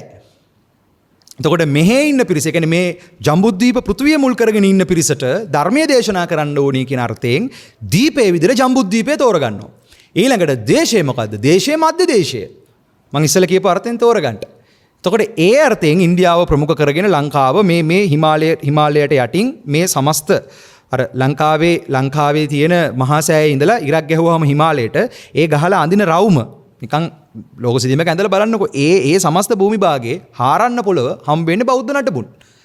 ඇයි බෞද්ධ නටබුන් හම්බ වෙන්නේ? බුදුහාමුදුරන්ගේ ආශ්චර්යය, බුදුහාමුදුරන්ගේ ශ්‍රාවකයන්ගේ ආශ්චර්යය මහා විශාල වශයෙන් විහිදිච්ච ප්‍රදේශයේ. අදටත් බොදුණු සංස්කෘතිය, බොදුණු වැඩපිළිවෙල ඉතුරු වෙලා තියෙන භූමිය. මේ සමස්ත භූමිය. එතකොට ඒ භූමි භාගය තුල ධර්මයේ විනාශයට යන විදිහ මේ පෙළදහම අධ්‍යයනය කරනකොට ලස්සනට පේන්න තියෙනවා. අනාගත කාලයේදී ඔය කොසල් රජුගේ හීනදාසය එහෙම ලස්සනට විග්‍රහ කරලා දෙනවා. මහා සුපින ජාතකයේ කොහොමද මේක විනාශ වෙන්නේ කියන එක. එතකොට මධ්‍ය දේශයේ දැන් ධර්මයේ විනාශ වෙන පැත්තට තියෙන්නේ. ඒ දහම විනාශ වෙන පැත්තට පවතිමින් තියෙනවා. එතකොට දැන් මේ සමස්ත භූමි භාගය තුල අදටත් ලංකාව වගේ රටවල මොකද අවසාන වෙන ගම මේක රැකෙන රටත් මේක. ඒ රට මේ භූමිය. ඒ වගේම තමයි මුළු සක්වලේම මැද්දේ වගේ තියෙන මහා සෑය පවතින භූමියත් මෙතන.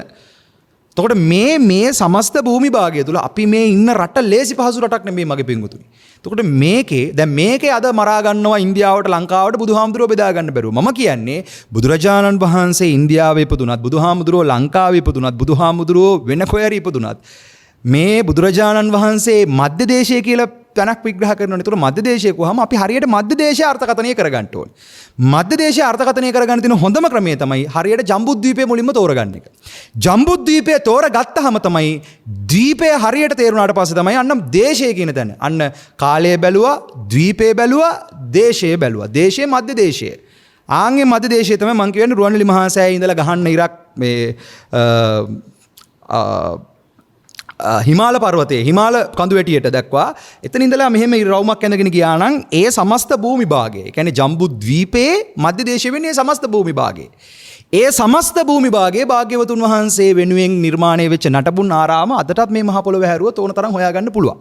එතකොට ඒ අර්ථයෙන් මේක පටලව ගන්න නැතුව උතුරු කුරු දිවයින පූර්ව ගෝයානේ අපර ගෝයානේ කියන දිවයින් තුන තියෙද්දී භාග්‍යවතුන් වහන්සේ බුද්ධත්වයට පත් වෙන්න පෙර උන්වහන්සේ බෝධිසත්වයන් වහන්සේ පංචමහා විලෝකණය කරන වෙලාවේ බලනවා මොකද්ද දීපේ. කාලය බැලුවා, දීපේ බැලුවා, දේශය බැලුවා, මධ්‍ය දේශය මුල් කරගෙන කුලය මව මොකද්ද කුලය? ශාක්‍ය කුලය. ශාක්‍ය කුලය මුල සූර්ය වංශය. සූර්ය වංශයේ ශාක්‍ය කුලයෙන් තමයි ඉපදෙන්නේ. සූර්ය වංශාභිධාත ශාක්‍ය කුලයෙන් ඉපදිලා මව මහා මායා දේවිය. එතකොට මේ කතාව හරි ලස්සනට ඔය අපේ දැන් සිංහල මිනිස්සු කියන්නේ සූර්ය වංශයේ මිනිස්සු. මොකද මට මතක හිටිට ඔය දිව්‍යාවදානිය කියන පොතේ එක තැනක තියෙනවා මට මතකයි 465 වෙනි පිටුවේ වගේ ඔය දිව්‍යාවදානිය කියන පොතේ තියෙනවා මේ සිංහල ද්වීපය කියන එක නැත්තම් මේ ලංකා භූමිය කියන එක ජනාවාස කරලා මේකේ ලංකාවට සිංහල කියන ජනවර්ගය කියන එක මුලින්ම ආරම්භ කරන්න මුල් වෙන්නේ මේ මහා සංසාර චක්‍රයේ මේ පාරමිතා පුරාගෙන එනකොට අපේ බෝධිසත්වයන් වහන්සේම මුල් වෙලා කියලා. ඒකට විජයයෙන් පටන් ගන්න ඉතිහාස කතාවක් සම්මත ඉතිහාසයේ තියෙනවා. ඒක තිබ්බට කමක් නැහැ. ඒක පොඩක් පැත්තකින් තියන්න. හැබැයි මේ ලිඛිත මූලාශ්‍රයක් වෙච්ච දිව්‍යාවදානයේ මෙහෙම කතාවකුත් තියෙනවා. ඒකෙදි බොහොම පැහැදිලිව කියනවා බෝධිසත්වයන් වහන්සේගේ කාලේදී කියන්නේ අපේ බෝධිසත්වයන් වහන්සේම සිංහල නැමැති කුමාරයෙක් වෙලා ඉන්නකොට තමයි මේ භූමිය ජනාවාස කළේ කියලා. එතකොට අපි දන්න අවුරුදු 2500ක 600ක ඉතිහාසයට එහා ගියපු ඉතිහාස කතාවක් මේක ඇතුලේ තියෙනවා. ඒක හොයන්න ඕනේ. දැන් ඒක හොයනකොට ඊළඟට තව එකක් අද තව පොඩ්ඩක් මේකත් කියලා යන්න ඕනේ. අද මේ රටේ ඉන්න බොහෝ දෙනෙක්ට බුදුහාමුදුරුවෝ දෙවනි වෙලා රාවණ ලොකු වෙලා තියෙනවා. හැබැයි ජාතක පාළියේ දසරථ ජාතකයේ මෙන්න මෙහෙම තියෙනවා. එදා රාම නම් මම වෙමි කියලා කියනවා. එතකොට හොඳට තෝරගන්න මේ සිංහල වංශය ආරම්භ කළාට පස්සේ සිංහල රවුළු පෙළපත ආරම්භ කළාට පස්සේ ඒකේ කියන දේ අහන්න නැති පාලකෙක් වෙනවා රාවණ කියලා අපි කතා කරන රාවණයා. ඒ කියන දේ අහන්න නැති පාලකයාව দমনය කරන්න සිංහල වංශය ආරම්භ කරපු රාම වෙලා එන්නේත් අපේ බෝධිසත්වයන් වහන්සේමයි. උන්වහන්සේ ඇවිල්ලා තමයි මේ රාවණව দমনය කරන්නේ නැත්නම් එයාව කන්ට්‍රෝල් කරන්නේ. එතකොට ඒ කතාව තමයි රාම රාවණ මේ කතාව ඇතුලේ තියෙන්නේ. එතකොට මේක මේ ඉන්දියාව ලංකාව ඈත අතීතයේ ඉඳලම තියෙන මහා විශාල සම්බන්ධයක් මේක ඇතුලේ තියෙනවා. මේ කතාව එළියට ගන්න නැතුව ලංකාවේ තමයි ඔක්කොම උනේ. එක කට්ටියක් කෑ ගහනවා. තව කට්ටියක් කියනවා නෑ නෑ ඔක්කොම ඉන්දියාවේ තමයි උනේ. තව කට්ටියක් කෑ ගහනවා. දැන් මොකද වෙන්නේ? දැන් මෙතන දෙකට බෙදලා ඉවරලා අසමගිය මතුවලා ශාසනය යටපත් වෙලා යනවා. මේක නොවෙන්න මගේ පින්වතුනි බුදුරජාණන් වහන්සේ විශ්වාස කරලා ධර්මයේ විශ්වාස කරලා සංඝයා විශ්වාස කරලා තෙරුවන කියන තැන මුල් කරගෙන ඉවර වෙලා අපි හරියට මේ ධර්මයේ බැලුවා නම් මේ ලස්සනට මේ අර්ථ ඔක්කොම විවරණය වෙලා එනවා. කොච්චර ලස්සනට මේක විවරණය වෙනවද කියලා කියනවා නම් ජම්බුද්වීපය හරියට තේරෙන්න ගන්නවා, මධ්‍ය දේශයේ කතාව හරියට විවරණය වෙන්න ගන්නවා, කාලය, දීපය, දේශය, කුලය, මව කියන කරුණු පහ විවරණය වෙලා එතනින් එහාට ගිහිල්ලා අපිට ඕනේ මේ පහ නෙමෙයිනේ. කාලය, ද්වීපය, දේශය, කුලය, මව ඒ පහ වැදගත් උනේ බෝසත්යන් වහන්සේටනේ. අපිට වැදගත් වෙන්නේ සත්‍ය මොකද්ද කියන එක. සත්‍ය අවබෝධය කියන එකයි අපිට වැදගත් වෙන්නේ. එතකොට මහා පූර්වක්‍ෘත පිනකට මධ්‍ය දේශයේ මුල් කරගෙන මධ්‍ය දේශය කිව්වම මම ඉස්සෙල්ලා කියපු අර්ථය හොඳට ගන්න. මධ්‍ය දේශයේ මුල් කරගෙන අදට ධර්මයේ ඉතුරු වෙලා තියෙන භූමියක අපි ඉපදිලා තියෙන්නේ. ඒ භූමිය තිපදිලා මේ වැඩේ කරගන්න නැතුව ආයි බුදුහාමුදුරුවෝ ඉපදිච්ච තනයි මිය ගිය පිරිනිවන් පාපු තනයි අල්ලගෙන මරා ගන්නවා නම් අපේ තියෙන බෞද්ධකම කොහෙද පින්වතුනි? මොකද්ද අපේ බෞද්ධකම? කෝ සමගිය, කෝ සහයෝගය? ඒක නිසා මේ සම්මතයේ තියෙන ඉතිහාසයට ගරු කරලා ඒක ඉන්දියාවේ තැන් හරි මොන හරි කියලා නම් ඒකට ගරු කරන්න. මම කියන්නේ සම්මත වෙනස් කරන්න යන්න එපා. භාග්‍යවතුන් වහන්සේ පුප්ප සූත්‍රය එහෙම තියෙනවානේ සම්මතයේ මොකක් හරි බොහෝ දෙනෙක් පිළි අරන් ඉන්නවා නම් ඒකට ගරු කරලා ඕගොල්ලන්ගේ වැඩේ කර ඕගොල්ලෝ කරගෙන යන්න. ඔය පුප්ප සූත්‍ර ආදී සූත්‍රවල බොහොම පැහැදිලිව ඕක විග්‍රහ කරනවා. දැන් සම්මතයේ අද පිළිගන්නේ ඉන්දියාවේ තමයි ඉපදුනේ, ඉන්දියාවේ තමයි බුදු වුනේ, ඉන්දියාවේ තමයි පිරිනිවන් පෑවා කියලා මම කියන්නේ ඒකට ගරු කරන්න. දැන් ලංකාවේ කවුරු හරි දැන් කාලයක් යනකොට හිතනකො ලංකාවේ බොහෝ දෙනෙක් පිළිගන්න පටන් ගන්නවා ලංකාවේ තමයි බුදුහාමුදුරුවෝ ඉපදුනේ, පිරිනිවන් පෑවේ කියලා. මම කියන්නේ ඒකට ගරු කරන්න. මොකද ඒක බොහෝ දෙනෙක් විසින් කරගන්න සම්මතේනේ. ඒගොල්ලෝ විතර සම්මත කරගන්න එක. හැබැයි ඇත්තම තැන්වල ඒ කියන්නේ භාග්‍යවතුන් වහන්සේ ජීවමානව වැඩපු හැම තැනකම අදටත් බෞද්ධ නටබුන් ආරාම තියෙනවා. ඒකෙන් ලංකාවේ 12 ස්ථානය විශේෂයි. ඒ වගේම තමයි ඉන්දියාවත්. මේ සෑම තැනකම භාග්‍යවතුන් වහන්සේගේ ආශ්චර්යය රැඳිච්ච තැන්. ඉතින් මං කියන්නේ ඉන්දියාව වේවා, තායිලන්තේ වේවා, ලංකාවේ. මොකද පහුගිය කාලේ එක ලිපියක් මම දැක්කා. ඒකේ තියෙනවා තායිලන්තේ දැන් රැල්ලක් යනවලු. තායිලන්තේ තමයි බුදුහාමුදුරුවෝ ඉපදුනේ කියලා. ලංකාවේ දැන් කොහොමත් රැල්ල යනවා ලංකාවේ තමයි ඉපදුනේ කියලා. දැන් මේ ඊපෙරත තව එකක් දැක්කා බැබිලෝනියානු ශිෂ්ටාචාරය තිබිච්ච පැත්තේ. ඒ පැත්තනොත් බුදුහාමුදුරන්ගේ කාලයට සම්බන්ධ ඒ බෞද්ධ ශිෂ්ටාචාරයට සම්බන්ධ නටබුන් තියෙනවා කියලා. ඒ පැත්තේ රැල්ලක් යනවලු. ඒ පැත්තේ තමයි බුදුහාමුදුරුවෝ ඉපදුනේ කියලා. දැන් මොකද වෙන්නේ? මේ විදිහට තැන් වලට කේන්ද්‍රගත වෙලා අන්තිමට බෞද්ධ ලෝකයේ දෙකට වෙලා බෙදිලා ගිහිල්ලා තව අවුරුදු 10ක් 15ක් යනකොට අනාගත ලෝකයේ පහළ වෙන මධ්‍යස්ථ මතධාරී මිනිස්සුන්ට හොයාගන්න බැරි වෙනවා ඇත්තටම කොහෙද මුන්නහන්සේ හිටියේ කියලා. ඊට පස්සේ ගන්න අදහස තමයි එහෙම කෙනෙක් ලෝකේ ඉඳලා නැහැ කියන තැන. අන්න දසවස්තුක මිත්‍යා දෘෂ්ටියේ අන්තිම මිත්‍යා දෘෂ්ටි කැලලට යනවා. ඒ කියන්නේ මෙලෝ පරලෝ විශිෂ්ට ඥාණයෙන් අවබෝධ කරපු බුදුරජාන් වහන්සේලා ලෝකේ නැහැ කියන එක. ඇයි මේ මතය දැන් පැහැදිලි කරගන්න බෑනේ. ඊටාම සෝචනීය තැනකට බුදුරු ලෝකේ ඇදෙනවා. මෙතෙන්ට නොයන්න නම් එකම දෙයයි තියෙන්නේ. ඒ තමයි සම්මතයේ දැන් තියෙන ඉතිහාසයට ගරු කරන්න. දැන් අද මොකක් හරි ඉතිහාසයක් නිර්මාණය වෙලා තියෙනවා. ඒක සුද්ධ හැදුවා හරි කවුරු හරි හැදුවා හරි ඒ ඉතිහාස කතාව ඇතුළේ දැන් අපි ගිහිල්ලා වඳින්නේ භාග්‍යවතුන් වහන්සේගේ ශ්‍රී මහා බෝධීන් වහන්සේටනේ. අර මේ ඉන්දියාවේ ඕක පස්සේ ගෙනහිල්ලා හිටෝලා හරි කලින් ඕක මුලින් ඉඳලා තිබ්බා හරි කොහොම හරි ඔතන බෝධීන් වහන්සේ නමක්නේ වැඩ ඉන්නේ. ඒ බෝධීන් වහන්සේට බුදුහාමුදුරන්ට වඳින අර්ථයෙන් වඳින්න. මොකද බොහෝ වෙලාවට Hindu දේවාල බවට පත් වෙන්නේ පෙර බෞද්ධ ආරාමම තමයි.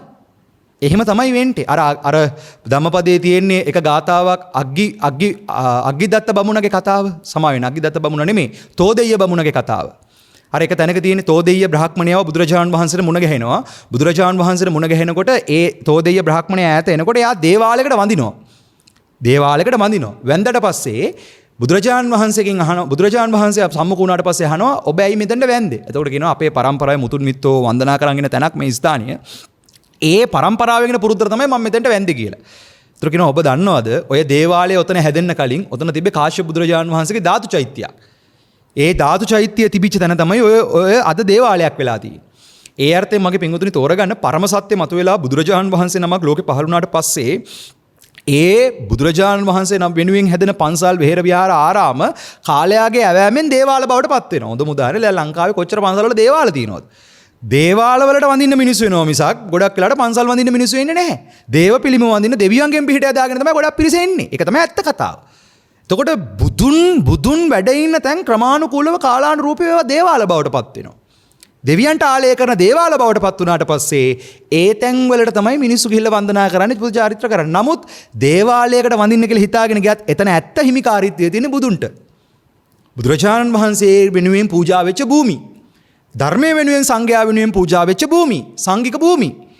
එතකොට ඒ අර්ථයෙන් ඉන්දියාවේ වේවා ලංකාවේ වේවා මේ කොහේ හරි වේවා ඉන්දියාවේ ලංකාවේ තායිලන්තයේ කොහේ හරි වේවා අද පවතිනවා නම් යම්කිසි දේව සංස්කෘතියක් මුල් කරගත්ත වැඩපිළිවෙලක් ඒ හින්දු වැඩපිළිවෙල යටපත් කරගෙන අර බුද්ධ නැත්තම් ප්‍රත්‍යක්ෂය නැත්තම් සත්‍ය අවබෝධය මුල් කරපු උත්තමයාණන් වහන්සේ වෙනුවෙන් ධර්මය වෙනුවෙන් සංඝයා වෙනුවෙන් නිර්මාණය වෙච්ච තැන්. ඒ තැන් වැඩිපුරම තියෙන්නේ මෙන්න මේ භූමි භාගයේ. හාරලා බලන්න මහ පොළව හම්බ වෙනවා ඕන තරම් සාක්කි. ලංකාවේ හාරලා බලන්න, ඉන්දියාවේ හාරලා බලන්න, ඇෆ්ගනිස්තාන්, පාකිස්තාන් ඔය හැමතැනම හාරලා බලන්න ඕන තරම් බෞද්ධ ආරාමවලට නටබුන් හම්බ වෙනවා. ලංකාවේ අනුරාධපුරයේ ඇතුළු නුවර එහෙම පහුගිය කාලේ කැණීමක් කළා ඒක නතර වුණා. මොකද මං හිතන්නේ ඒව මොක හේතුව නිසා නතර වුණාද කියලා මම දන්නේ නැහැ පින්වතුනි.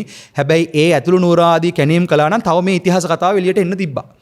මේ ලංකාව ඉන්දියාව මේ හැම තැනකම භාග්‍යවතුන් වහන්සේගේ ආශ්චර්ය තියෙනවා කියන එක මට පේන්නේ ඒක. මම දකින්නේ ඒක. ඒතර උන්වහන්සේ එක තැනක වැඩ හිටියේ නෑනේ. උන්වහන්සේ දැන් ඉන්දියාවේ වේවා ලංකාවේ වේවා කොහේ හරි තැනක ජේතවනාරාමයේ පූජා කළාද පූර්වාරාමයේ පූජා කළාද මේ මොන හෝ ආරාමයක් තථාගතයන් වහන්සේ නමින් පූජා කළාද ඒවැ ගන්ධ කුටි වල ගොඩක් වෙලාවට බුදුරජාණන් වහන්සේ වැඩ හිටියේ නෑ. උන්වහන්සේ ලෝක සාසනික සේවාවේ. එතකොට ඒ අර්ථයෙන් දවසකට කෝටි ලක්ෂ වාරයක් සමාධියට සමවදින භාග්‍යවතුන් වහන්සේ ලෝකයා වෙනුවෙන් ඒ සමස්ත ලෝක සත්‍යය වෙනුවෙන් කැප වෙලා හිටියා මිසක් ඒ අවුරුදු 45 ඇතුලේ අර කරජ කයට යම්කිසි විවේකයක් දෙන්න පැය දෙකක් සැතපිච්ච වෙලාව විතරයි තියෙන්නේ.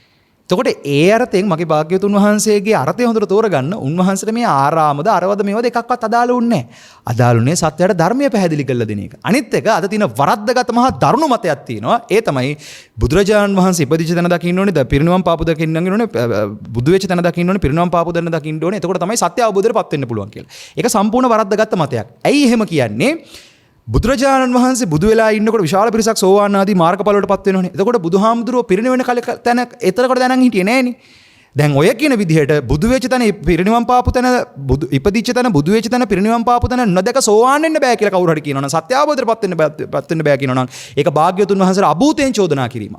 භාග්‍යවතුන් වහන්සේ පෙන්වුවේ සද්ධස්ස කුල පුත්තස්ස ඒ කියන්නේ සද්ධාවන්ත කුල පුත්‍රයන් විසින් දැක සංවේගයට පත් විය යුතුයි. නැත්තම් අර එතන සංවේගය කියන අර්ථය හොඳට ගන්න මෙතන පැහැදීමට පත් විය යුතුයි කියන අර්ථය. මගේ භාග්‍යවතුන් වහන්සේ වැඩ හිටපු තැන් කියන අර්ථයෙන් පැහැදෙන්න කියපු තැන් තමයි ඔය කියන අර්ථය තුල තියෙන්නේ. එතකොට ඒක ඉන්දියාවේ වේවා ලංකාවේ වේවා තායිලන්තයේ වේවා කොහේ හරි වේවා මං කියන්නේ ඒ තැන් වලට ගරු කරන්න. ගරහන්න එපා. ඒක ලංකාවේ තැනක් කියනනම් එතනට ගරු කරන්න. ඒකට ගරහන්න එපා. ඉන්දියාවේ තැනක් කියනනම් එතනට ගරු කරන්න. ගරහන්න එපා. ගරහ අනූපවාදෝ අනූපගාතෝ කිය එපා කියප එකමයි කරන්නේ. ඒක නිසා ලංකාවේ තියෙන තැනටත් ගරු කරන්න, ඉන්දියාවේ තියෙනවා කියන තැනටත් ගරු කරන්න. මොකද භාග්‍යවතුන් වහන්සේ වෙනුවෙන් මේ හැමතැනම ආරාම හැදෙනවා නිසා. දැන් ලංකාවේ ජේතවනාරාමයේ තියෙනවා, පූර්වාරාමයේ තියෙනවා. මොකද්ද ජේතවනාරාම චෛත්‍ය, පූර්වාරාමයේ කියලා අබේගිරිය සාකච්ඡා කරනවා. දැන් ඒ නම් වලින්ම මේව හැදිලා තියෙනවනේ. ඒතර ඉන්දියාවේ ජේතවනාරාමයේ තියෙනවා, පූර්වාරාමයේ තියෙනවා. දැන් එකම නම් වලින් තියෙන්නේ. දැන් මේකේ සම්මත ලෝකයට සත්‍ය සතතාවයක් හොයාගන්න ඕන නම් මධ්‍ය දේශීය සම්බන්ධ මං කියන්නේ ඔය හැමතැනම කාබන් පරීක්ෂා කරන්න. ඒක සමගි සම්පන්න වෙලා සහයෝගයෙන් ඇත්තටම බුදුහාමුදුරුවෝ කොහෙද වැඩ හිටියේ කියන අර්ථයෙන් හොයන්න. මේක හොයාගෙන යනකොට සද්ධාාවක් ගෞරවයක් තියෙනවා නම් භාග්‍යවතුන් වහන්සේට තේරෙන්න ඕනේ. මම දන්නේ මට දැනෙන්නේ මේ කාබන් පරීක්ෂා කරලා ඕවා මේව කරලා නෙමෙයි. මට දැනෙන්නේ සියලුම ඥාන දර්ශනයන්ගෙන් සමන්විත වෙච්ච බුදුරජාණන් වහන්සේට ලංකාවේ තැනද ඉන්දියාවේ තැනද අතරද මෙතනද කියන එක අදාළ නැහැ. උන්වහන්සේට අදාළ වුණේ එකම කාරණාව තමයි ධර්මයේ ප්‍රචාරය කරනවා කියන එක. ඒ සද්ධර්මයේ තුල මිනිස්සු නිවෙන්න මඟ කියනවා කියන එක. ඒක සමගියෙන් සහයෝගයෙන් ඒ අවබෝධය මතු කරගන්න මහන්සි වෙන්න ඕනේ කියන අර්ථයෙන් උන්වහන්සේ මේ හැම තැනකම වැඩ හිටියා කියන එකයි මගේ විශ්වාසය. ඒ අර්ථයෙන් මම ලංකාවේ තැන් වලටත් වඳිනවා, ඉන්දියාවේ තැන් වලටත් වඳිනවා. මොකද ඒ හැමතැනම මා ගුරු කරගත්ත භාග්‍යවත් බුදුරජාණන් වහන්සේ වැඩ හිටපු ස්ථාන විදිහට මම සලකන නිසා. ඒකට උන්වහන්සේ අතන හිටියා, මෙතන හිටියා, අතන තමයි මෙතන තමයි කියලා එක තැනකට කොටු කරන්නේ නැතුව උන්වහන්සේ මේ සෑම තැනකම වැඩ හිඳිමින් අපිට ධර්ම ප්‍රචාරය සිද්ධ කරන්න වෙහෙසුනා කියන අර්ථයෙන්ුයි භාග්‍යවතුන් වහන්සේව මම වන්දනා කරන්නේ. ඒ අර්ථයෙන් මගේ පින්වතුන්ලාගෙන් මම ඉල්ලීමක් කරනවා ජම්බුද්වීපය හරියට තෝරගන්න. ජම්බුද්වීපේ කුහාම උතුරු කුරු දිවෙන පූර්ව ගෝයානේ අපර ගෝයානේ විග්‍රහයත් එක්ක එන්න ඕනේ. එතකොට ඒක එනනම් මනුස්ස තලය ගැන කතා කරන්න ඕනේ. මහා මේරුව වට කරගත්ත කිරි මුහුද කිරි සයුර මත පාවෙන දිවයින් 4. ඒ දිවයින් හතරෙන් අපි දකින අපේ ඇහැට පේන මේ පෘථුවිය ඒකේ මනුස්ස තලයේ ජම්බුද්දීපය. අපේ ඇහැට පේන පෘථුවිය. ඒ පෘථුවියත් එක්ක තව දිවයින් 3ක් තියෙනවා. ඒ තුනට අපිට ඇක්සස් නැහැ. මොකද අපි මනුස්ස ලෝකයේ ඉන්නේ ත්‍රිමාන ලෝකයක්. නැත්තම් ත්‍රිමාන මානයක අපි මේ ඉන්නේ. ඒ ත්‍රිමාන මානයට එහා ගියපු චතුර්මානයකින් ද්විමානයකින් චතුර්මානයකින් වෙන්න පුළුවන් අනිත් තල තියෙන්නේ. එතකොට ඒ මානය අපේ මානයට ගෝචර නැහැ. අපේ මානයට ගෝචර නැහැ. ගෝචර නැති නිසා ඒකට යන්න එන්න බෑ අපිට. භෞතික කයෙන්. අපිට ඒ හැකියාවක් නැහැ. හැබැයි අපේ හිත දියුණු කරගෙන හරි අපි අභිඥාවක් පහළ කරගෙන හරි සත්‍ය අවබෝධය තුළ අර කියන අභිඥාපාදක මහරහතන් වහන්සේ කෙනෙක් වගේ හරි වුණොත් අපිට මනෝමය කයෙන් හෝ නැත්තම් භෞතික කයෙන් ඒ ලෝකවලට යන්න එන්න පුළුවන්. ඒ අර්ථ පෙළ දහමේ ඕන තරම් තියෙනවා. මොගලන් මහරහතන් වහන්සේ උතුරු කුරු දෙවියන්ෙත් පිණ්ඩපාත යනවා, ජම්බුද්වීපෙත් පිණ්ඩපාත යනවා. මේ හැමදැනම උන්වහන්සේ පිණ්ඩපාත යනවා කියලා කියනවා. කොහොමද යන්නේ? එර්දි කයෙන්. එර්දියෙන් යන්නේ. මනෝමය එර්දියෙන් යනවා. ඒ වගේම තමයි කරචකය අරගෙන එර්දියෙන් වඩිනවා. මං කලින් දේශනාවක අයෝගුල සූත්‍රය කියන සූත්‍රයේ මේ 이르දි හැකියාව ගැන විග්‍රහ කළා. කාය ලහුතාව, චිත්ත ලහුතාවත් එකතු කරලා කොහොමද 이르දියෙන් වඩින්නේ කියන අර්ථය. ඒකට ඒ අර්ථයෙන් මේ අර්ථකතන පටලව ගන්න නැතුව භාග්‍යවතුන් වහන්සේ පෙන්වූ අර්ථය අපි තේරුම් ගන්නට ඕනේ. එතකොට ඒ අර්ථයෙන් මධ්‍ය දේශයට මහමරා ගන්න යන්න එපා. තේරුමක් නැහැ. ඒ අර්ථයමයි මම මේ කියන්නේ. ඒ හැඟීමෙන් හොඳට තෝරගන්න අන්න භික්ෂු භික්ෂුණී උපාසක උපාසිකා කියන සිව්වණක් පිරිස ඇසුරු කරන්න හම්බෙන මධ්‍ය දේශය. ඒ මධ්‍ය දේශයෙන් තොර, ඒ කියන්නේ ජම්බුද්වීපයේ මධ්‍ය දේශයෙන් තොර ප්‍රදේශයක ඉපදුනොත්, ප්‍රත්‍යන්ත ම්ලේච්ඡ ජනපදයක ඉපදුනොත් මේ අවබෝධය මතු කරගන්න, සත්‍ය අවබෝධයේ බ්‍රහ්මචර්යාව පූර්ණේ කරගන්න, බ්‍රහ්මචර්යාව පහල කරගන්න තියෙන අවස්ථාව නැති වෙනවා කියන අර්ථයයි මේ කාරණාව තුල විග්‍රහ කරන්නට යෙදෙන්නේ. ඒ අර්ථයත් හොඳට බලන්න.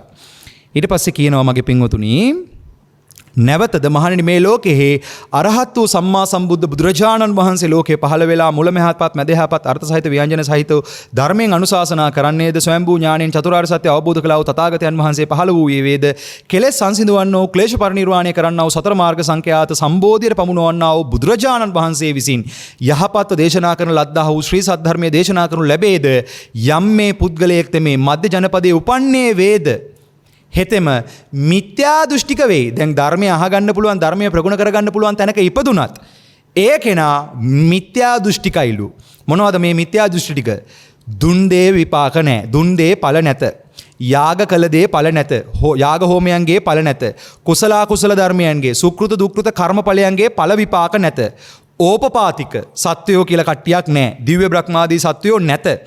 මේ ලෝකෙහි සම්‍යක් මාර්ගයේ ගමන් කරන්නා වූ යහපත් ප්‍රතිපත්තියෙන් යුක්ත වූ මෙලව පරලව ගැන තමා විසින්ම විශිෂ්ට ඥාණයෙන් අවබෝධ කොට දේශනා කරන්නා වූ ශ්‍රමණ බ්‍රහ්මණයෝ නැතයි විපරීත දෘෂ්ටි ඇත්තේ වේද මහණෙනි මේ ශාසන බ්‍රහ්මචර්යාව රැකීම සඳහා අනවකාශ වූ 6 වෙනි කාලයයි. අන්න මොකද්ද කියන්නේ? පළවෙනියටම කිව්වා නරකේ ඉපදුනොත් මේක කරගන්න බෑ. දෙවෙනියට කිව්වා තිරිසන් යෝනියක ඉපදුනොත් මේක කරගන්න බෑ. ඊට පස්සේ කිව්වා ප්‍රේත විශේෂයක ඉපදුනොත් මේක කරගන්න බෑ. ඊට පස්සේ කිව්වා අරූපාවචර බ්‍රහ්මතල 4ත් රූපාවචර අසඤ්ඤ බ්‍රහ්මතලයක් කියන තැනක ඉපදුනොත් ඒත් මේක අවබෝධ කරගන්න හැකියාවක් නැහැ. ඊට පස්සේ කිව්වා මධ්‍ය දේශයේ ඉපදුනත් ඒ කියන්නේ සමායන ජම්බුද්වීපයේ මධ්‍ය දේශයේ නොවන ප්‍රදේශ කියන්නේ භික්ෂු භික්ෂුණී උපාසක උපාසිකා කියන සිව්වණක් පිරිස ඇසුරු කරගන්න බැරි වෙන තැනක ප්‍රත්‍යන්ත ම්ලේච්ඡ ජනපදයක ඉපදුනොත් ජම්බුද්වීපයේ මධ්‍ය දේශයට අයිති නොවන ප්‍රදේශයක භික්ෂු භික්ෂුණී උපාසක උපාසිකාවන් ඇසුරු කරගන්න බැරි වෙන ප්‍රදේශයක ඉපදුනොත් ප්‍රත්‍යන්ත ජනපදයක ඉපදුනොත් ම්ලේච්ඡ වූ ගෝත්‍රික ජනපදයක ආදී ඉපදුනොත් ඊටාම විකෘති මානසිකත්වයක ඉන්න තැනක ඉපදුනොත් ඒත් මේ වැඩේ කරගන්න තියෙන අවස්ථාවක් නැති වෙලා යනවා. 5යි ඊළඟට 6 වෙනි එක කියනවා මොකද්ද? මධ්‍ය දේශයේ ඉපදුනත් ඒ වැඩේ කරගන්න පුළුවන් පරිසරයක ඉපදුනත් මොකද කියන්නේ? මිත්‍යා දෘෂ්ටිකයි නා. ඒ කියන්නේ ධර්මයත් ඇසුරු කරගන්න අවස්ථාව හම්බෙලා තිනවා. බුදුන් දකින්න, ධර්මයේ දකින්න, සංඝයාගේ ගුණ දකින්න අවස්ථාව ලැබිලා තියෙද්දි ඒත් ඇතුලේ තියෙනවා අර මිත්‍යා දෘෂ්ටික අර්ථ. අම්මා කියලා විශේෂ කෙනෙක් නැහැ, තාත්තා කියලා විශේෂ කෙනෙක් නැහැ, හොඳ නරක කියලා එකක් නැහැ. ඔය ඔක්කොම බොරු කතා කියලා අර මිච්ඡා දිට්ඨික දසවස්තුක මිත්‍යා දෘෂ්ටික ස්වභාවය තුල බැහැලා ඉන්නවා නම් ඒත් බ්‍රහ්මචර්යාවට තියෙන අවස්ථාව මගහැරගත්ත කෙනෙක් කියලා දේශනාව තුල විග්‍රහ කරනවා. ඊළඟට කියනවා මගේ පින්වතුනි, නැවතද මහණෙනි මේ ලෝකෙහි අරහත් වූ සම්මා සම්බුද්ධ වූ අෂ්ට විද්‍යා 15 සරණ ධර්මයෙන් යුක්ත වූ තථාගත බුදුරජාණන් වහන්සේ ලෝකයට අනුශාසනා කරන්නා වූ ස්වයම්භූ ඥාණයෙන් චතුරාර්ය සත්‍ය අවබෝධ කළා වූ තථාගතයන් වහන්සේ පහළ වූයේ වේද කෙලෙස් සංසිඳවන්නා වූ ක්ලේශ පරිනිර්වාණය කරන්නා වූ සතර මාර්ග ඥාන සංඛ්‍යාත වූ සම්බෝධියට පමුණවන්නා වූ බුදුරජාණන් වහන්සේ විසින් යහපත්ව දේශනා කරන ලද්දා වූ ශ්‍රී සද්ධර්මයේ දේශනා කරනු ලැබේද යම් මේ පුද්ගලයෙක් තෙමේ මධ්‍ය ජනපදයේ උපන්නේ කෙලතුළු වූයේද යහපත් වූ අයහපත් වූ වචනයාගේ අර්ථය අවබෝධ කර ගැනීමේ අපෝසත්වයේද. මෙතන මොකද්ද මේ කෙලතුළු ජඩ යහපත් වූ අයහපත් වූ වචනයාගේ අර්ථය අවබෝධ කරගන්න බැරි වෙනවලු කෙලතුළු ජඩ පුද්ගලයෙක් බවට පත් වුණොත්.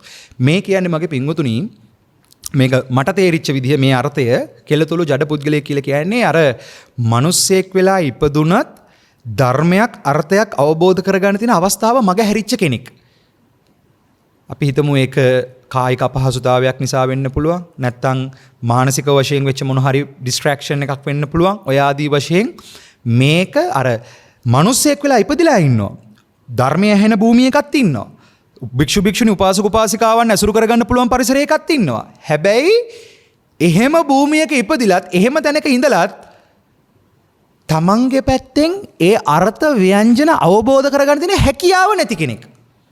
මෙතන කියන්නේ මද්දජයේ උපන්නේ වේද හෙතෙම අඥාන වූයේ. අලෝභ ඥානය, අද්වේෂ ඥානය, අමෝහ ඥානය කියන අලෝභ ගුණය, අද්වේෂ ගුණය, අමෝහය කියන ගුණ මතු කරගන්න බැරි. අඥාන වූයේ, ජඩ වූයේ, කෙලතොළු වූයේ. යහපත් වූ යහපුත් වචනයාගේ අර්ථය අවබෝධ කරගැනීමේ අපොහසත් වූයේ. දැන් එහෙම පිරිස ලෝකේ ඉන්නවනේ. දැන් සමහරව ඉන්නවා කායික වශයෙන් රෝගාබාධ වලට දුක්ඛිත තත්ත්වයන් වලටපත් වෙච්ච එහෙම පිරිස ලෝකේ ඉන්නවා. අපි හිතමු ඔය සාමාන්‍යයෙන් දැන් අපි කියන්නේ සෙමෙන් මනස වැඩෙන දරුවෝ වගේ පිරිස. ඒ වගේම තමයි විශේෂයෙන්ම ඔය ඔටිසම් කියලා තියෙන රෝගකාරක තත්ත්වයක්. ඒක ඇත්තටම රෝගයකටත් වැඩි එහා ගිහිල්ලා ඒක අර ඒක එන ව්‍යාධි සහගත ස්වභාවයක්. ඒ කියන්නේ අර දරුවන්ට වේවා වැඩිහිටියන්ට වේවා බලපාන යම් ස්වභාවය විශේෂයෙන්ම ඔය විශේෂ අවශ්‍යතා ගැන ඉගෙන ගන්නකොට මට මතකයි ඒ කාලේ අපි ඉගෙන ගත්තා ඔය විෂය. ඒකෙදි ඔටිසම් කියන ස්වභාවය, හයිපරැක්ටිව් කියන ස්වභාවය, හැන්ඩිකැප් කියන ස්වභාවය ඔය ආදී වශයෙන් විවිධාකාර මේ කායික මානසික වශයෙන් තියෙන ව්‍යාකූලතා. කියන්නේ සාමාන්‍ය දරුවෙක් වගේ නෙමෙයි ඒගොල්ලෝ හැදෙන්නේ.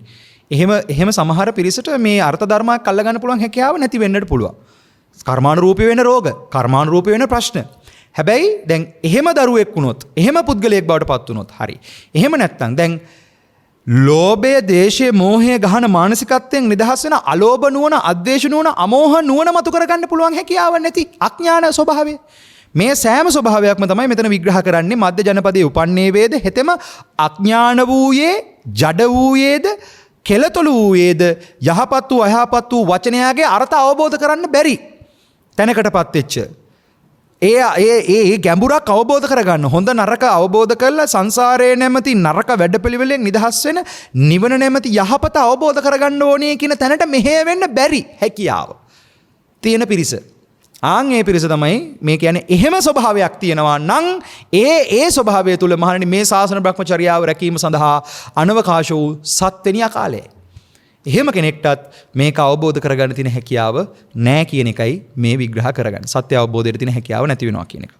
නැවතද මහණෙනි මේ ලෝකේ අරහ සම්මා සම්බුදු අෂ්ට විද්‍යාචරණ 15 චරණ ධර්මයෙන් යුක්ත වූ යහපත් ගමන් නැත්තා වූ කාම රූප අරූප ආදී සියලු ලෝකයන් නිරුත්තරව අවබෝධ කළා වූ බඹසුර නර ආදී දමනය කිරීමේ සාර්ථ වූ දෙව් මිනිසුන්ට අර්ථයෙන් ධර්මයෙන් අනුශාසනා කරන්නා වූ ස්වයම්භූ ඥාණයෙන් චතුරාර්ය සත්‍ය අවබෝධ කළා වූ තථාගතයන් වහන්සේ පහළ වූයේ නොවේද? කෙලෙස් සංසිඳවන්නා වූ ක්ලේශ පරිනිර්වාණය කරන්නා වූ සතර මාර්ග ඥාන සංඛ්‍යාත වූ සම්බෝධිර පමුණවන්නා වූ බුදුරජාන් වහන්සේ විසින් යහපත් දේශනා කළ ලද්දා වූ ශ්‍රී සද්ධර්මයේ දේශනා කරනු නොලැබේද? අන්න බුදුරජාණන් වහන්සේ පහළ වෙලත් නැහැ. ධර්මයේ විවරණය වෙන්නෙත් නැහැ. යම් මේ පුද්ගලයෙක් මේ මධ්‍ය දේශයේ උපන්නේ වේද? ඒ කියන්නේ ওই ධර්මයේ ව්‍යාප්ත වුණා කියන අපි දැන් සාකච්ඡා කරපු භූමි භාගයේ කතාව. ඒ කියන්නේ ධර්මයක් අවබෝධ කරගන්න තියෙන පරිසරය. හැබැයි ඒ පරිසරය ඒ කතා කරන භූමි භාගයේ ඉපදුනත් දැන් ඒකේ ධර්මයේ නැහැ. දැන් උදාහරණයක් බුදුහාමුදුරුවෝ ඉපදෙන්න කලින් කාශ්‍යප බුද්ධ ශාසනය විනාශ වුණාට පස්සේ ගාග්‍යවතුන් වහන්සේගේ ශාසනය කියන්නේ මේ මහා භද්‍ර කල්පයේ ඊළඟට මේ ගෞතම බුද්ධ ශාසනය පහළනකම් අතර කාලයේ ධර්මයක් නැහැනේ ලෝකේ. ලෝකේ නැහැ තියෙන වේදේ. අර සත්‍යෙම සත්‍ය කාශ්‍යප බුදුහාමුදුරුවන්ගේ මහා සද්ධර්මයේ යටපත් වෙලා ඒක වේදේ බවට පත් වෙනවා. ඒ වේදේ තමයි අරගෙන ඉන්නේ ඉස්සරහට. ඒ වේදය ඉගෙන ගන්නවා අපේ බෝසත්යන් වහන්සේත්. හැබැයි ඉගෙනගෙන වේදයට එහා ගිහලා නැවත පරම සත්‍ය මතු කරනවා ස්වයම්භූ ඥාණයෙන්. ඊට පස්සේ ඒකම තමයි ඊළඟට වෙන්නේ. භාග්‍යවතුන් වහන්සේගේ ධර්මයේ නැවත යටපත් වෙනවා. ආයි වේදේ ඉස්සරහට යනවා. වේදේ Hindu ධර්මයේ විදිහට ඕම ඉස්සරහට යන්නේ. එහෙම තමයි මේක වෙන්නේ. එතකොට දැන් මොකද්ද මේ වෙන්නේ? දැන් අර භාග්‍යවතුන් වහන්සේගේ ධර්මයේ යටපත් වෙලා කාශ්‍යප බුදුහාමුදුරන්ගේ ධර්මයේ ඒ උතුම් සත්‍ය ඥානය චතුරාර්ය සත්‍ය යටපත් වෙලා වේදයක් ඉස්සරහට එනවා. Hindu ධර්මයක් ඉස්සරහට එනවා. ඒක තුල තමයි ඒකම පලාගෙන ගෞතම බුදුරජාණන් වහන්සේ මතුවෙනවා. උපනිෂද් මුනිවරුන්ගේ යුගයේ උපනිෂද් මුනිවරු අතර පහළ වෙච්ච සුපිරිම මුනිවරයා, උතුම්ම මුනිවරයා, ශ්‍රේෂ්ඨ මුනිවරයා ගෞතම බුදුරජාණන් වහන්සේ. ඒ උත්තමයා අර මහා ප්‍රඥාව ලෝකෙට මතු කරනවා. ඒ මතු කළා වූ බුදුරජාණන් වහන්සේ දැන් පහළ වෙලත් නැහැ. ධර්මයක් නැහැ. අන්න එහෙම කාල සංඝයාත් නැහැ. හැබැයි ඉපදිලා ඉන්නේ මධ්‍ය දේශයේ. ඒ කියන්නේ ඉන්දියාව, ලංකාව හරි මොනවා හරි මේ සමස්ත මධ්‍ය දේශයේ කියන භූමි භාගයේ ඉපදිලා ඉන්නවා. හැබැයි වැඩේ කරගන්න විදිහක් නැහැ. එහෙම කාලා තියෙනවා. එතකොට දැන් ඒ අර්ථයෙන් මෙතන කියනවා යහපත් වූ දේශනා කරන සද්ධර්මයේ දේශනා කරනු නොලැබෙද්ද යම් මේ පුද්ගලයාට මේ මධ්‍ය දේශයේ උපන්නේ වේද හෙතෙම ප්‍රඥාවන්ත වූයේද ජඩ නොවූයේද කෙලතුළු නොවූයේද යහපත් වූ අයහපත් වූ වචනයාගේ අර්ථය අවබෝධ කර ගැනීමේ සමර්ථ වේද මහණෙනි මේ ශාසන බ්‍රහ්මචර්යාව රැකීම සඳහා අනවකාශ වූ 8 වෙනි කාලය අසිත තාපසයා වගේ දැන් මේක අවබෝධ කරගන්න පුළුවන් හැකියාවක් තියෙනවා. හැබැයි ධර්මය අහගන්න වෙන්නේ නැහැ. අන්න ඒ අර්ථය ගන්න. එතකොට දැන් ඒ අර්ථයෙන් බලන්න දැන් මේ කාරණාව කියනකොට ඔයගලන්ට තේරෙනවා ඇති මේක ඒ කියන්නේ අපි කොච්චර දුර්ලභව ලැබිච්ච අවස්ථාවකද මේ ඉන්නේ කියලා. දැන් ඔන්න බලන්න ධර්මයේ පවතින කාලයක ඉපදිලා බුදුරජාණන් වහන්සේ කෙරෙහි ගෞරවයෙන් ධර්මයේ කෙරෙහි ගෞරවයෙන් සංඝයා කෙරෙහි ගෞරවයෙන් තෙරුණ කෙරෙහි ගෞරවයෙන් සත්‍ය අවබෝධ කරගන්න පුළුවන් කාලයක ඉපදිලා ඒ අර්ථයක් ධර්මයක් ජීවිතයට මතු කරගන්න අවස්ථාවක් හම්බ වෙලත් හැබැයි මගේ පින්වතුනි තියෙන කරුමක මහත කියන්නේ ඒ ඔක්කොමත් තිබ්බත් මේ වැඩේ කරගන්න අපිට තාම හිත දෙවෙන්නේ නැත්තම් ඒ කියන්නේ මට නම් හිතෙන්නේ ඒක ජඩ කෙලතුළු අඥාන ගතියම තමයි. ඉතින් දැන් මේ කියන කරුණු අටෙන්ම අපි නිදහස් වෙලා තියෙන්නේ. මේ අද බොහෝ දෙනෙක් බනහන මම දන්නේ මගේ පැත්තෙන් මට නම් දැනෙන්නේ මම මේ කරුණු අටටම අයිති නැහැ. මොකද මේ වෙලාවේ තිරිසන් යෝනියෙත් නෙමෙයි. මොකද නරකයේත් නෙමෙයි. තිරිසන් යෝනියෙත් නෙමෙයි. ඊට පස්සේ പ്രേත යෝනියෙත් නෙමෙයි. ඊට පස්සේ අසඤ්ඤ තලයකත් නෙමෙයි. ඊළඟට ම්ලේච්ඡ ජනපදයකත් නෙමෙයි ඉපදිලා තියෙන්නේ. ඒ කියන්නේ ධර්මයක් අවබෝධ කරගන්න බැරි අර ගෝත්‍රික මහා වනචාරී ම්ලේච්ඡ පරිසරයකත් නෙමෙයි ඉපදිලා තියෙන්නේ. බොහොම මේ කාරණාව තෝරගන්න පුළුවන් පරිසරයක ඉපදිලා. දැන් මේ ඔක්කොමත් වෙලා ධර්මයක් ඇහෙනවා. සාකච්ඡාවක් මතු කරගන්න පුළුවන්. බණ භාවනාව මතු කරගන්න පුළුවන්. ජීවිත අවබෝධය මතු කරගන්න. ඒ ඔක්කොමත් කරගන්න පුළුවන්. හැබැයි ඒ ඔක්කොමත් කරගන්න පුළුවන් වෙලා අපි මේක කරගන්න පහු බහිනවා කියලා කියන්නේ. අපිට මේක බෑ කියන තැනකට අපි යනවා කියලා. කියන්නේ මේ ගෞතම බුදු සාසනය මේක කරන්න බෑ ඊළඟ මෛත්‍රී බුදු සාසනයක හරි නැත්නම් ඊට පස්සේ බුදු සාසනයකට හරි පල්ලෙහාට දානවා කියන්නේ පස්සට දානවා කියලා කියන්නේ. එහෙම පිරිස ගැන ඉතින් මට කියන්නේ බුදු සරණයි නෙමෙයි අබ සරණයි කියලා තමයි ඉතින්. මොකද බුදු සරණ ලබන්න නම් උත්සාහය වීරිය තියෙන්න බෑ. බුදු සරණ ලැබෙන්න නම් අනිවාර්යෙන් උත්සාහය වීරිය කැපකිරීම තියෙනුනේ. මේකේ වටිනාකම තේරෙන්න ඕනේ. ඒ කියන්නේ දේශනාවේ තියෙන්නේ මනුස්ස උප්පාදය දුර්ලභයි. දැන් මනුස්ස උප්පාදය දුර්ලභ වුණාට වැඩක් නැහැ. මනුස්සෙක් වෙලා ඉපදුනාට වැඩක් නැහැ. ධර්මය ඇහෙන්නේ නැත්තම්. සද්ධර්මය ඇහෙන එක තියෙනවා. ඒක දුර්ලභව දින සද්ධර්මය අහගන්න පුළුවන් පරිසරයක් තියෙනවා. මනුස්ස උප්පත්තිය දුර්ලභයි, සද්ධම්ම ශ්‍රවණිය දුර්ලභයි. ඊළඟට කියනවා බුද්ධෝත්පාදය දුර්ලභයි. බුදුරජාණන් වහන්සේලා ලෝකේ පහළ වීම දුර්ලභයි. ධර්මයේ විවරණය වීම ලෝකේ දුර්ලභයි. ඊළඟට කියනවා ප්‍රෞර්ජාව දුර්ලභයි. මේ කන සම්පත්තිය දුර්ලභයි. මේ පහම දුර්ලභයි. මේ ඔක්කොම දුර්ලභයි. මේ පහම දුර්ලභව ලැබිච්ච කාලයක අපි මේක කරගන්න දක්ෂ නොවෙනවා නම් ඒක අර අඥාන ජඩ කෙලතුළු ගතිය මිසක් වෙන මොකුත් නෙමෙයි. ඒ අර්ථයෙන් මේ පෘථජන භූමියෙන් නිදහස් වීම තියෙන ප්‍රතිපදාව විවරණය කරගන්න මේ ලැබිලා තියෙන අවස්ථාව මගේ අරගන්න එපා පින්වතුනි. මේක මග නොහැර මේ ගමන යන්න ඔබ ඒ වට පරිසරය හදාගන්න දක්ෂ වෙන්නට ඕනේ. ඒක කලබලයට කරන්න බෑ. බොහොම සෙමින් ඒ වගේම සිහියෙන් නිහඬව මෙතන සෙමින් කියලා කියන්නේ කලබලයක් නැතුව උනන්දුවෙන් යන්න ඕනේ ගමනක්. අර මම හැමදාම කියන්නේ ඉබ්බගේ හා වගේ රේස් එකේ කතාව. හාවට තිබ්බේ කලබලය. ඉබ්බට තිබ්බේ උනන්දුව. උනන්දුව නිසා ඉබ්බ හැමින් එකම වේගයකින් ගියා. එයා අවසානයේ දක්වා යනවා. හාවට අවසානයේ දක්වා යා ගන්න බැරි වෙනවා. හාව අතරමං වෙනවා. නන්නත්තර වෙනවා. ඒකට කලබලයේ තියෙන කාට මේක කරන්න බෑ. මේක කරන්න බොහෝම ඉවසීමක් තියෙන්න ඕනේ. වගේ හොඳ විමසීමක් තියෙන්න ඕනේ. බොහොම හොඳ ඉවසීමකින් ඉවසීමට අපි තව විදිහකට කියනවා තාපස ගුණය කියන එක. ඉන්ද්‍රිය සංවරය පිණිස අවශ්‍ය කරන කාන්ති පාරමිතාව, කාන්ති ගුණය. බොහොම හොඳ ඉවසීමකින් ඒ වගේම හොඳ ගැඹුරු විමසීමක්, ප්‍රඥාවක්. හොඳ ඉවසීමක් විමසීමක් එක මේ ගමනේ යන්න ඕනේ. ඒ ඉවසීම තුළ විමසීම තුළ ඉවසීම හැදෙන්න දානය, සීලය, නෙක්ඛම්ම, කන්ති, අදිෂ්ඨාන, ප්‍රඥා, විරිය, සත්‍ය, මෙත්තා, උපේක්ඛා කියන පාරමී ගුණ මතුවෙන විදිහට අපේ පැත්තෙන් ප්‍රතිපදාව සකස් වෙන්නට ඕනේ.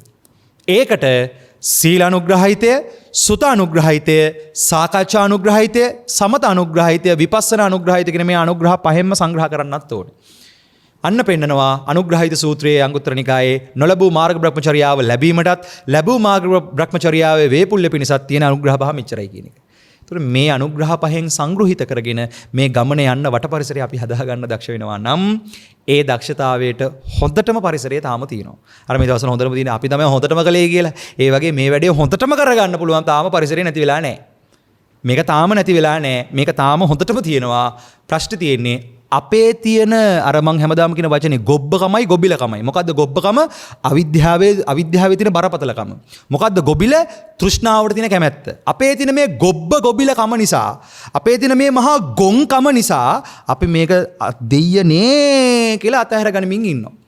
මේක අත නොහැර මේක ලං කරගන්න නම් මේ සත්‍ය මාර්ගයේ ආර්ය අෂ්ටාංගික මාර්ගයේ ගැඹුර තමා තුළින් අවබෝධ කරගන්න නම් අනුපූර්ව ශික්ෂාවෙන් අනුපූර්ව ප්‍රතිපදාවෙන් මේ ප්‍රතිපදාව වැඩෙන විදිහ සාකච්ඡා කරන්නට ඕනේ. ප්‍රතිපදාව කිය ඉඳලා හරියන්නේ නැහැ. ප්‍රතිපදාව වැඩෙන විදිහ සාකච්ඡා කරන්න ඕනේ. ඒකට භාග්‍යවතුන් වහන්සේගේ අවවාදය මොකද්ද කියන එක බලන්න ඕනේ. ඒ ධර්මයේ තුල කොහොමද ඒක යෙදෙන්නේ කියන එක බලන්න ඕනේ. එසේ බලමින් කල්යාණ මිත්‍ර සම්පත්තිය සද්ධම්ම ශ්‍රවණය මුල් කරගෙන අන්න යෝනිසෝ මනසිකාරය ධම්මානුධම්ම ප්‍රතිපදාව කියන සද්ධා ඉන්ද්‍රිය බලවත් කරන්නට ඕනේ. සද්ධා ඉන්ද්‍රිය බලවත් කරන කෙනාටමයි වීර ඉන්ද්‍රිය තේරෙන්න ගන්නේ, සති ඉන්ද්‍රිය තේරෙන්න ගන්නේ, සමාධි ඉන්ද්‍රිය තේරෙන්න ගන්නේ, ප්‍රඥා ඉන්ද්‍රිය තේරෙන්න ගන්නේ. අන්න තෘතීය සූත්‍රයේ විග්‍රහ කරනවා සද්ධා ඉන්ද්‍රිය කොතන්හිලා දත යුත්තේ දෙයත් කල්යාණ මිත්‍ර සම්පත්තිය සද්ධම්ම ශ්‍රවණය යෝනිසෝ මනසිකාරය ධම්මානුධම්ම ප්‍රතිපදාව හිලා දත යුතුය. එතකොට සද්ධා ඉන්ද්‍රිය කියන එක පෝෂණය කරන්න නැතුව මේක කරන්න බෑ. සද්ධා ඉන්ද්‍රිය පෝෂණය කරනකොට ලැබෙන ආස්වැන්න තමයි ප්‍රඥාව. අන්න ඒක කරන්න පාප ශ්‍රේෂ්ඨය තේරෙන්නට ඕනේ. පුණ්‍ය ශ්‍රේෂ්ඨය මතු කරගන්න දක්ෂ වෙන්නට ඕනේ. පුණ්‍ය ශ්‍රේෂ්ඨය තමයි දස පුණ්‍ය ක්‍රියාව මුල් කරගත වැඩපිළිවෙල. දානය, සීලය, භාවනාව, පාප්ති දානය සංඝයා උදෙසා දෙන දානමාන අපෝපස්ථානයේ ඉඳලා ප්‍රාප්ති දාන පින්කම්, පත්තිපත්තානුමෝදනා, පුණ්‍ය අනුමෝදනා කිරීම, ඊට පස්සේ වෙය්‍යාවච අපචායන පූජනීය උතුමන් ගරු කිරීම, බුදුරජාණන් වහන්සේ ප්‍රමුඛ ආර්ය මහා සංඝරත්නයේ ප්‍රමුඛ මහා උත්තමයාණන් වහන්සේලාට ගරු කිරීම, උන්වහන්සේලාට අපෝපස්ථාන කිරීම, වන්දනාමාන කිරීම, ඒ අර්ථයෙන් අද වැඩ විසින සම්මුති මහා සංඝරත්නයට පවා ගමේ පන්සලේ හාමුදුරුවෝ ආරණ්‍ය පන්සලේ හාමුදුරුවෝ කියලා බෙදා ගන්න නැතුව සියලුම මහා සංඝරත්නය කියන තැනින් සංඝයාට ගරු කිරීම, ඊට පස්සේ ඒ උත්තමන්ට ගරු කිරීම, සංඝයා විතරක් නෙමෙයි ලෝකේ උතුමන් පිරිසක් ඉන්නවා. ඒ උතුමන්ටත් ගරු කිරීම, සියලු උතුමන්ට ගරු කිරීම, වෙය්‍යාවච අපචායන පූජනීය ස්ථාන, වස්තු, විහෙර විහාර, බෝධීන් වහන්සේලා, චෛත්‍ය, පිළිමගෙවල් මේ ආදී වශයෙන් මේවට අපෝපස්ථාන කිරීම, වත් පිළිවෙත් කිරීම, වෙය්‍යාවච අපචායන, ධර්ම සාකච්ඡා, ධර්ම දේශනා. ඒකත් ඕනේ. ඒක අනිවාර්යෙන් ඕනේ. ධර්ම සාකච්ඡා, ධර්ම දේශනා, දිට්ඨිජු කම්මතා, සම්මා දිට්ඨිය, ලෞකික සම්මා දිට්ඨියෙන් ලෝකෝත්තර සම්මා දිට්ඨියට එන නුවණැස විවර වෙන්න ප්‍රතිපදාව සාකච්ඡා කරන්න ඕනේ. ආන් එතෙන්ට කාරණාව ගේනවා නම් ආලෝකයට ප්‍රතිපදාව විවරණය වෙන විදිහ සාකච්ඡා කරනකොට ඒ සමස්තය කරගන්න ලැබිලා තියෙන මේ අවස්ථාව තමයි ෂණය මගහැර ගන්න එපා කියන අර්ථයෙන් මේ පෙන්වන්නේ. තොර අක්කන සූත්‍රයේ විග්‍රහ කරනවා කණය මගහැරන අවස්ථා 8ක්. මොකද්ද පළවෙනි එක? නරකයක ඉපදිලා ඉන්නවා නම් සංජීවයේ කාල සූත්‍රයේ රෞරවයේ මහා රෞරවයේ තාපයේ ප්‍රතාපයේ සංඝාතයේ ආදී සංජීවයේ කාල සූත්‍රයේ ආදී කියන නරකයක ඉපදිලා ඉන්නවා නම් මේ අවස්ථාව මගහැරිච්ච කෙනෙක්. ඊළඟට තිරිසන් යෝනියක ඉපදිලා ඉන්නවා නම් එයාට මේ අවස්ථාව මගහැරිච්ච කෙනෙක්. പ്രേත යෝනියක ඉපදිලා ඉන්නවා නම් ඒත් මේ අවස්ථාව මගහැරිච්ච කෙනෙක්. ඊට පස්සේ කියනවා අසඤ්ඤතල අරූපාවචර බ්‍රහ්ම ලෝක 4ත් රූපාවචර අසඤ්ඤ බ්‍රහ්ම තලයත් කියන ඒ තල පහේ කොහේ හරි තැනක ඉපදලා හිටියොත් ඒ තැනක ඉපදලා හිටියොත් ඒත් මේක මගහැරිච්ච කෙනෙක්. ඊළඟට මධ්‍ය දේශයේ භික්ෂු භික්ෂුණී උපාසක උපාසිකා කියන සිව්වණක් පිරිස ඇසුරු කරගෙන තියෙන අවස්ථාව මගහැරිච්ච ප්‍රත්‍යන්ත ම්ලේච්ඡ ජනපදයක ගුණධර්මයක් නැති අගුණම බලවත් වෙච්ච ප්‍රදේශයක ඉපදිලා මෙකිනෙකා මරා ගනිමින් කොටා ගනිමින් විනාශ වෙන ප්‍රදේශයක. දැන් ඔය අලාබි ලෝකයේ සමහර රටවල කොච්චර තියෙනවද අදටත් මිනිස්සු මරා ගන්නට. ඒ වගේ භූමියක නොඉපදී මේ ධර්මයක් අවබෝධ කරගන්න පුළුවන් භූමියක ඉපදිලා ඉන්න ලැබිච්ච එක කොච්චර වාසනාවන්ත. හැබැයි මෙතන පෙන්නනවා ඒ මධ්‍ය දේශයේ භික්ෂු භික්ෂුණී උපාසක උපාසිකා සිව්වණක් පිරිසක් ඇසුරු කරගන්න බැරි වෙච්ච තැනක කවුරු හරි කෙනෙක් ඉපදිලා ඉන්නවා නම් ඒක ම්ලේච්ඡ ප්‍රත්‍යජ ධනපදයේ ඉපදිලා ඉන්න ඒකත් ධර්මචර්යාව බ්‍රහ්මචර්යාව අවබෝධ කරගන්න අවස්ථාව මගහැරිච්ච අවස්ථාවක් කියන එක. ආන්න එහෙම තැනක ඉපදිලා ඉන්නවා ඒත් මේක කරගන්න බෑ. ඊට පස්සේ කියනවා මොකද්ද? ඊට පස්සේ කියනවා ධර්මය දේශනා කරනවා ඒ සියල්ලමත් තියෙනවා ඔක්කොමත් තියෙනවා හැබැයි ජඩයි කෙලතුළුයි අඥානයි වැඩේ කරගන්න නුවණක් නැහැ. ඒ නුවණ මතු කරගන්න හැකියාවක් නැහැ. එහෙම කෙනාටත් මේ මාර්ග බ්‍රහ්මචර්යාව අවබෝධ කරගන්න අවස්ථාව මගහැරිච්ච කෙනෙක්. බ්‍රහ්මචර්යාව අවබෝධ කරගන්න මගහැරිච්ච කෙනෙක්. ඊට පස්සේ කියනවා මධ්‍ය දේශයේත් ඉපදිලා ධර්මය අවබෝධ කරගන්න පුළුවන් හැකියාවක් තියෙන. ඒ ඔක්කොමත් තියෙනවා. හැබැයි බුදුන් නැහැ, ධර්මයේ නැහැ, සංඝයා නැහැ, අබුද්ධෝත්පාදයි. එහෙම කාලයක නම් ඒත් මේ වැඩේ කරගන්න බෑ. එතකොට මේ ලැබිලා තියෙන අවස්ථාව ලේසි පහසු එකක් නෙමෙයි. ඒ අර්ථයෙන් අද ඔබ භික්ෂු වේවා, භික්ෂුණී වේවා, උපාසක වේවා, උපාසිකා වේවා මොන කුලෙන් ආවත්, ඔය සිව්වණක් කුලෙන් මොකෙන් ආවත් ඔබට අද ලැබිලා තියෙන මේ අවස්ථාව විශේෂයෙන්ම මේ සිංහල ද්වීපේ, මේ ලංකා ද්වීපේ, මේ ශ්‍රී ලංකාව කියන භූමිය තුල ඉපදිලා ඒකෙනුත් ධර්මයක් අහගන්න, විමසගන්න පරිසරයක් සකසාගෙන පිනක් කරගන්න තාම විහෙර විහාර ටික තියෙනවා. මම හැමදාම සතුටු වෙන කාරණාවක් තියෙනවා. ගමේ පන්සල තාම අපිට තියෙනවා. තාම වන්දනා කරන්න ආරණ්‍යයේ ස්වාමින් වහන්සේලා ටික වැඩ ඉන්නවා. විහෙර විහාරස්ථානවල හාමුදුරු ටික ඉන්නවා. ගමේ පන්සලේ ආරණ්‍යයේ මේ හැමතැනම හාමුදුරුවන් වහන්සේලා තාම යන්තම් හරි වැඩ ඉන්නවා. මේ ඊයේ පෙරේද එක්තරා හාමුදුරු කෙනෙක් මාත් එක්ක කිව්වා ලංකාවේ පහුගිය කාලේ හාමුදුරුවන් වහන්සේලා 35000ක් විතර ඉඳලා තියෙනවා. දැන් අවුරුදු 5කට 6කට කලින්.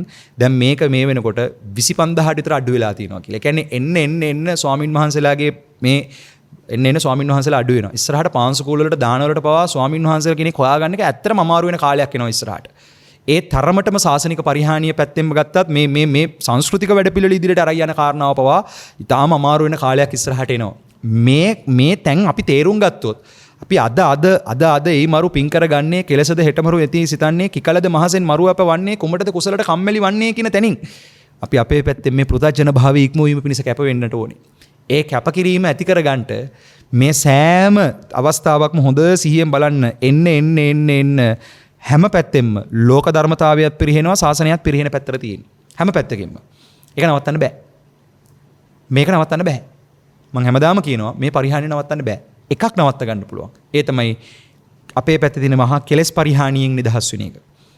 ඒ කෙලෙස් පරිහානියම අවබෝධ කළා අපරිහානී වූ සත්‍ය අවබෝධයට පත්වීම පිණිස, ඒ අපරිහානී සත්‍ය අවබෝධය පිණිස මේ පරිහානිකර සසර වැඩපිළිවෙලම තේරුම් ගන්න තමන්ට නැඹුරු වෙලා සතිපට්ඨානය දියුණු කරන්න, සතිමත් භාවය දියුණු කරන්නට, තමන් ගැන හොයන්න, කෙලෙස් ප්‍රශ්නය හොයන්න, නිරන්තර ධර්ම සාකච්ඡාවල ශ්‍රවණය කරන්න, නිරන්තර ධර්මයේ ශ්‍රවණය කරන්න, භාග්‍යවතුන් වහන්සේගේ අවවාදය බලන්න. සුබෝධ හාමුදුරන්ගේ අවවාදය, අරයාගේ මෙයාගේ අවවාද නෙමෙයි, භාග්‍යවතුන් වහන්සේගේ අවවාදය බලන්න, ධර්මයේ අවවාදය බලන්න.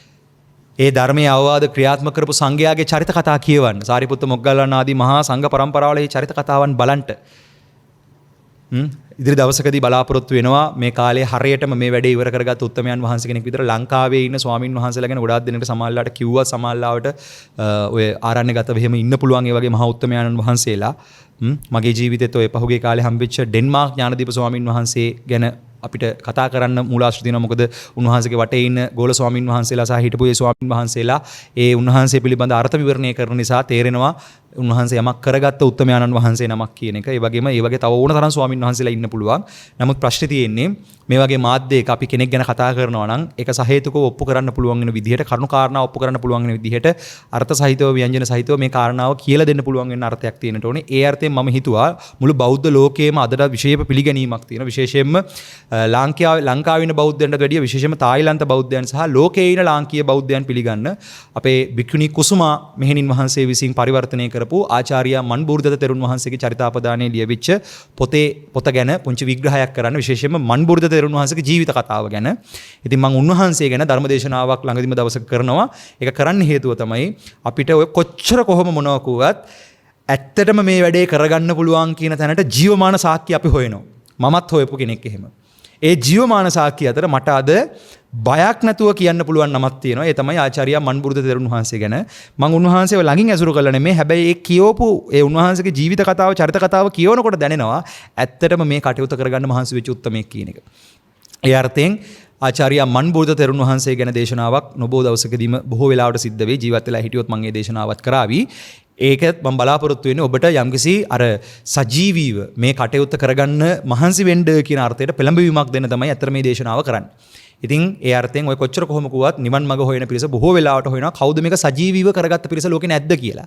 ඒ අර්ථයෙන් ඇත්තටම අපිට හොඳට කතා කරන්න පුළුවන් ස්වාමීන් වහන්සේ කෙනෙක් විදිහට මම විශ්වාස කරනවා මන්බූරිදත්ත තෙරුන් වහන්සේ තායිලන්තේ පහළ වෙච්ච ආචාර්යා මන්බූරිදත්ත තෙරුන් වහන්සේගේ ජීවිත කතාව ගැන අර්ථ විවරණයක් කළොත් වටිනවා කියන එක. ඒ අර්ථයෙන් තමයි ඒ දේශනාවත් බොහෝ ඉදිරි කාලයකදී නොබෝ දවසකදීම අපේ අතින් සිද්ධ වෙන්න හේතු තියෙනවා නම් සිද්ධ වෙයි. ඉතින් මම බලාපොරොත්තු වෙන හැම දේශනාවක් කරන්නට ඒක පොරොන්දුවක් විදිහට නෙමෙයි ඒක මතක් කිරීමක් විදිහට තමයි මම මේ වෙලාවේ කිව්වේ. ඉතින් මට ඕනේ කොහොම හරි මේ වෙලාවේ ඕගොල්ලන්ට මේ කතාව ඇතුලේ අවසාන වශයෙන් විග්‍රහ කරගන්න මේ ගමන අපිට යන්න පුළුවන්. අපිට පුළුවන් මේ වැඩේ කරගන්න. මේක බෑ කියලා අතාරින්න එපා. නිර්වාණ මාර්ගය බෑ කියලා අතෑරියොත් ඒ අතාරිනික තරම් තවත් ගොංකමක් නම් නැති තරම් තමයි. මොකද මේක කරගන්න ලැබෙන අවස්ථාවෙන් ඒක කරගන්න මහන්සි නොවෙනවා කියලා කියන්නේ ඒක වෙන්නේ නැහැ කියලා කියන්නේ එයා ඇත්තටම අසරණයි. ඒ පිරිස තාම අසරණයි. කෙලෙස් ප්‍රශ්නෙම තව තව අහුවෙලා පංචකාමයටම අහුවෙලා තව තව විනාශ වෙන පැත්තටම තමයි යන්නේ.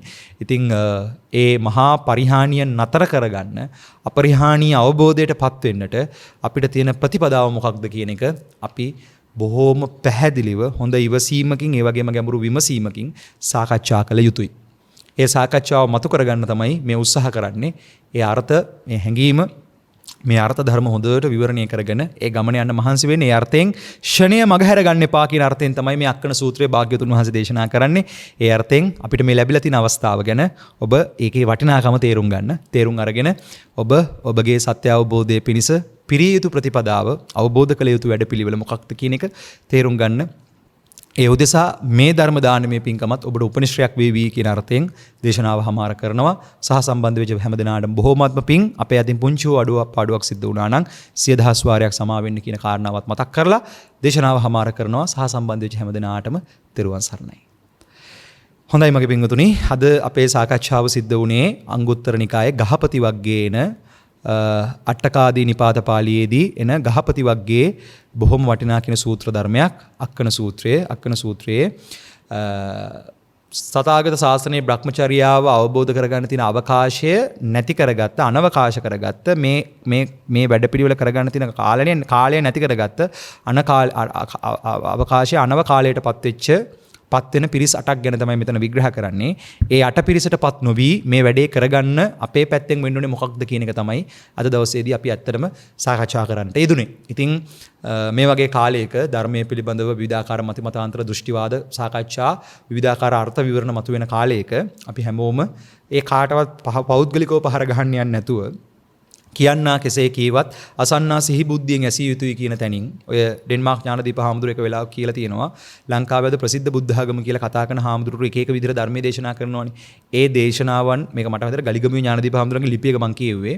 ඒ දේශනාවන් අහන්න ඒ පුද්ගලයන්ට ගරහන්න යන්න එපා. ඒවෙන් ගන්න තියෙනවා නම් දෙයක් අරගෙන ඉස්සරහට යන්න. හැබැයි වෙන්න ඕනේ බ්‍රහ්මචර්යාව මතුවලා එන්න ඕනේ කියන කාරණාව. තෙරුවන මතුවෙන්න ඕනේ කියන කාරණාවත් අපේ ඩෙන්මාර්ක් ඥානදීප හාමුදුරුවෝ ඒ හිටපු ස්වාමින් වහන්සේලාට ඒ දවස්වල විග්‍රහ කරලා තියෙනවා. ඉතින් අද උන්වහන්සේගේ නම බයක් නැතුව අපිට කතා කරන්න පුළුවන්. මොකද උන්වහන්සේ ගැන ලංකාවේ සිංහල හාමුදුරුවෝ බව පුදුමාකාර සතුටින් කතා කරන නිසා. මොකද දැන් අද තියෙන දැන් ලංකාවේ සිංහල හාමුදුරුවෝ කෙනෙක්ගේ සමහරලාට මේ හාමුදුරුවෝ කොහම ඒ හාමුදුරුවන්ට අකමැති කවුරු හරි ඉන්නවනම් ගැටෙන්න පුළුවන්. හැබැයි දැන් පිටරට හාමුදුරුවෝ කෙනෙක්ගේ නමක් කිව්වහම ඒවත් එක්ක එච්චර ප්‍රශ්නයක් නැහැ. දැන් නැත්තම් ලංකාවේ ඉන්න ගොඩ ආර්යක් ස්වාමීන් වහන්සේලා සමහර ස්වාමීන් වහන්සේලා ඉන්නවා. ඒ ස්වාමීන් වහන්සේලාගේ තියෙන ಗುಣ අපිට අද කියාගන්න බෑ මාධ්‍යවල. කිව්වහම විශාල පිරිසක් බයිනවා ඒ ස්වාමීන් වහන්සේලාට. ඒ ස්වාමීන් වහන්සේලාට පහර ගහනවා. මේ මොකද මේ වෙලා තියෙන්නේ? අර පුද්ගලයෝ මතු පිටින් මැන ඒගොල්ලන් ගාව තිබිච්ච ಗುಣ මොනවද කියලා දකින්න තිබිච්ච හැකියාව නොමැතිකම්. පුද්ගල විවේචනය තුළ අර දුසිරිත් වැඩපිළිවෙල විවේචනය කරන්න ගියපු වැඩපිළිවෙල නිසා පුද්ගලයන්ට පහර ගහන ස්වභාවය අද වෙනකොට ඉතාම වැඩි වෙලා තියෙනවා. ඒ අර්ථයෙන් සමහර ස්වාමින් වහන්සේලාගේ සමහර ගුණ දැක්කත් ඒ ස්වාමින් වහන්සේලාගේ නම් විදිහට කියලා කියන්න බෑ. මොකද ඒක කිව්වහම සමහර පිරිස් ගැටෙන්න පුළුවන් නිසා.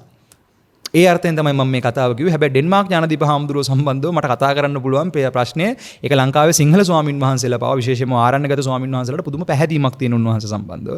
ඒ වගේ තව විශාල ස්වාමින් වහන්සේලා ප්‍රමාණයක් ලංකාවේ ඉන්නවා. ඉතින් මට උන්වහන්සේලාගේ නම් කියලා පුද්ගලයෙක් ඉස්මතු කරන එක නෙමෙයි ඇත්තටම අවශ්‍ය කාරණාව තියෙන්නේ. ඒ ස්වාමින් වහන්සේලා තුලින් අපි දකින්න ඕනේ ಗುಣ, සංඝ ගුණ කියන එක. සංඝ ගුණ කියන එක. ඒ පුද්ගලයා හරහා දකින්න ඕනේ ගුණය ගැනයි මම මේ කතා කරන්නේ. එතකොට රහත් වෙච්ච මහරහත් වෙච්ච සාරිපුත්ත හාමුදුරුවන්ගේත් ඉරියව්වල වැරදි තිබිලා තියෙනවා. ඒ අර්ථයෙන් අද ඉන්න මේ ස්වාමින් වහන්සේලාගේ බාහිර ඉරියව්වලක හරි වැරද්දක් දකින්නවා කියන එක ඒක අපේ සාමාන්‍ය ස්වභාවය. මොකද අපිට පේන්නේ අනිත්‍යයේ වැරදිනේ. එතකොට පුද්ගලයාගේ වැරදි දකින්න නැතුව පුද්ගලයාගේ හොඳ නරක කියන තැනට එහා ගිහිල්ලා කෙලස් ප්‍රශ්නය මොකක්ද කියන තැනට දකින්න ඔබ දක්ෂ වෙනවා නම් ඇත්තටම මේ සියලුම දෙනා කෙරෙහි සමමෙතකින් කටයුතු කරන්න පුළුවන් හැකියාවක් අපේ පැත්තේ නිර්මාණය වෙනවා. ඔන්න ඔතෙන්ට එන්න අපි අපේ පැත්තෙන් වට පරිසරය හදාගනිමු. ඒ උදෙසා අපි ධර්මය සාකච්ඡා කරමු. ඒ උදෙසා අපි විනය සාකච්ඡා කරමු. ඒ කියන්නේ ධර්මයේ විනය කියන එක තියෙන පවතින්න නෙමෙයි, ධර්මයේ විනය තියෙන නවතින්න, නතර වෙන්න. එතකොට නතර වෙන තැනට අපි ධර්මයේ විනය කතා කරමු. මේක අපි ධර්මයේ විනය කියන එකත් පවත්ත ගන්නවා කියන තැනට අල්ල ගන්න ගියොත් එහෙම ආයෙ අල්ලන්නේ නැට්ටෙන්. ඒ නිසා ධර්මයේ විනය වරද්ද ගන්න නැතුව අපි මේ ගමන ඉස්සරහට යන්. ඒ යන ගමනට මේක අපිට මතු කරලා දෙන්න උපකාර වෙච්ච සියලුම කල්යාණ මිත්‍ර ස්වාමින් වහන්සේලාට මේ වෙලාවේ පුණ්‍යානුමෝදනා කරන්නට යෙදෙමු. එතනදී මතක් කරන්න ඕන විශේෂයෙන්ම 1956 ත්‍රිපිටක බුද්ධ ජයන්තිය මුල් කරලා මේ ත්‍රිපිටක ධර්මයේ එළියට ගන්නවා. ඒ ත්‍රිපිටක ධර්මයේ පන්සල්වල පුස්කොළ පොත්වල තිබිච්ච මේ ධර්මයේ එළියට ගත්තට පස්සේ ඒක 80 ගණන් වල ඔය බෞද්ධ සංස්කෘති මධ්‍යස්ථාන ආදී ස්ථාන මුල් වෙලා ඒ හරහා ත්‍රිපිටක බුද්ධ ජයන්තියේ මුද්‍රණද්වාරයෙන් මුද්‍රණය වෙන්න ගන්නවා. එතකොට ඔහොම අද අපි හැමෝම කියන මේ ත්‍රිපිටකය ඒ විදිහට 1956 මුල් 56 මුද්‍රණය කරනවා. පිටපත් 1000ක් වගේ තමයි මුද්‍රණය වෙන්නේ. ඊට පස්සේ ඒකින් පිටපතක් අරගෙන තමයි ওই බෞද්ධ සංස්කෘති මධ්‍යස්ථානය මුල් කරලා ඔය කිරමමිමුල ජෝති නායක හාමුදුරුවන් වහන්සේ ඇතුළු මහා සංඝරත්නය මුල් වෙලා ඒ කාලේ හිටපු මඩිහේ නායක හාමුදුරුවෝ, ඒ වගේම කිරින්ද ධම්මානන්ද හාමුදුරුවෝ, ඒ වගේ ස්වාමීන් වහන්සේලා මහා ස්වාමීන් වහන්සේලා විශාල පිරිසකගේ අනුග්‍රහය ආශිර්වාදයේ මැද තමයි ඒ කටයුතු සිද්ධ වෙන්නේ. එහෙම මතු කරලා අද මුද්‍රණද්වාරයෙන් අපිට කියවන ත්‍රිපිටකය ඉතුරු වෙලා තියෙනවා. එතකොට ඒ ත්‍රිපිටක ධර්මය ඒ මතු කරපු ඒ සෑම සිරු දෙනාටම ඇත්තටම බුදු බවත් වෙන්න ඕනේ. ඒ කියන්නේ උන්වහන්සේලා පතන බෝධියෙන් නිවන් දකින්න ඕනේ. උන්වහන්සේලා පතන්නේ සම්මා සම්බුද්ධ බෝධියද, පච්චේක බුද්ධ බෝධිද, ශ්‍රාවක බුද්ධ බෝධිද මම දන්නේ නැහැ.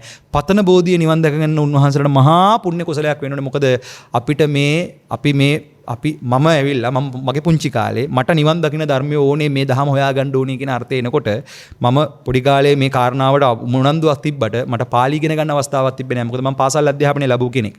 එතකොට ස්වාමින් වහන්සේලාගේ ධර්මදේශනා ශ්‍රවණය කර ඒ ධර්මය තුළ පෙළදහම කියවන්න නැඹුරු වුණා. ඒ නැඹුරු වීමත් එක්ක මේක සිංහල පරිවර්තනයකට හරි පරිවර්තනය කළා. ඒ ත්‍රිපිටක සංස්කාරක මණ්ඩලවල හිටපු ස්වාමින් වහන්සේලා කැප වෙලා මෙහෙම ඉතුරු කරලා දීපු නිසා තමයි අද අපි මේ ඔක්කොම මේ විදිහට සාකච්ඡා කරන්නේ. මම ඕගොල්ලන්ගේ ඉස්සරහට ඇවිල්ලා වීරයා වගේ මේ අද මේ කතා ටික කියන්නේත් මේ සිංහල පෙළ බලාගෙන. මොකද පාලි මට කියවන්න පුළුවන්, යන්තම් කියවගෙන යන්න පුළුවන්, අදහසක් තේරෙනවා. නමුත් උච්චාරණ දෝෂ තියෙනවා. මොකද ඒක ඇසුරු කරලා නැති නිසා ගොඩාරියක්. ඒ කියන්නේ ඒක අර පාලි භාෂාවතරණය ආදී පොත්පත් ඇසුරු කර පුංචි කාලේ ඉඳලා මම පාලි ඉගෙන ගත්ත කෙනෙක් නෙමෙයි. සිංහල භාෂාවෙන් ඉගෙන ගත්තේ. ඒ නිසා සිංහලෙන් කියවන එක මට ලේසි. ඒකට මේ විදිහට මේ අපිට හැමෝටම මේක තේරුම් ගන්න, කියව ගන්න පුළුවන් පරිසරයක් හදලා දීපු හැම දෙනාටම ඇත්තටම බුදු බවත් වෙන්න ඕනේ උන්වහන්සේලා අපි වෙනුවෙන් කරපු ඒ කැපකිරීමට. ඒ නිසා ඒ ධර්මය කියලා දීපු, ඒ ධර්මය මතු කරපු, ඒ ධර්මය විවරණය කරලා දීපු සියලුම මහා සංඝරත්නයට, භික්ෂු භික්ෂුණී උපාසක උපාසිකා කියන සිව්වණක් පිරිස මුල් වෙලා ඒ ධර්මයේ අනාගතයට දායාද කරන්න ඒ කැප වෙන සියලුම භික්ෂු භික්ෂුණී උපාසක උපාසිකාවන්ට මාගේ নমස්කාරය වේවා. මොකද ඒගොල්ලෝ නිසා තමයි, ඒ අර්ථයෙන් තමයි මම හැමදාම කියන්නේ, මගේ පැරණි මුතුන් මිත්තු පවා මේ ධර්මය රැක්කා. කවියෙන් පවා මේ ධර්ම ඉදිරියට ගෙනාවා.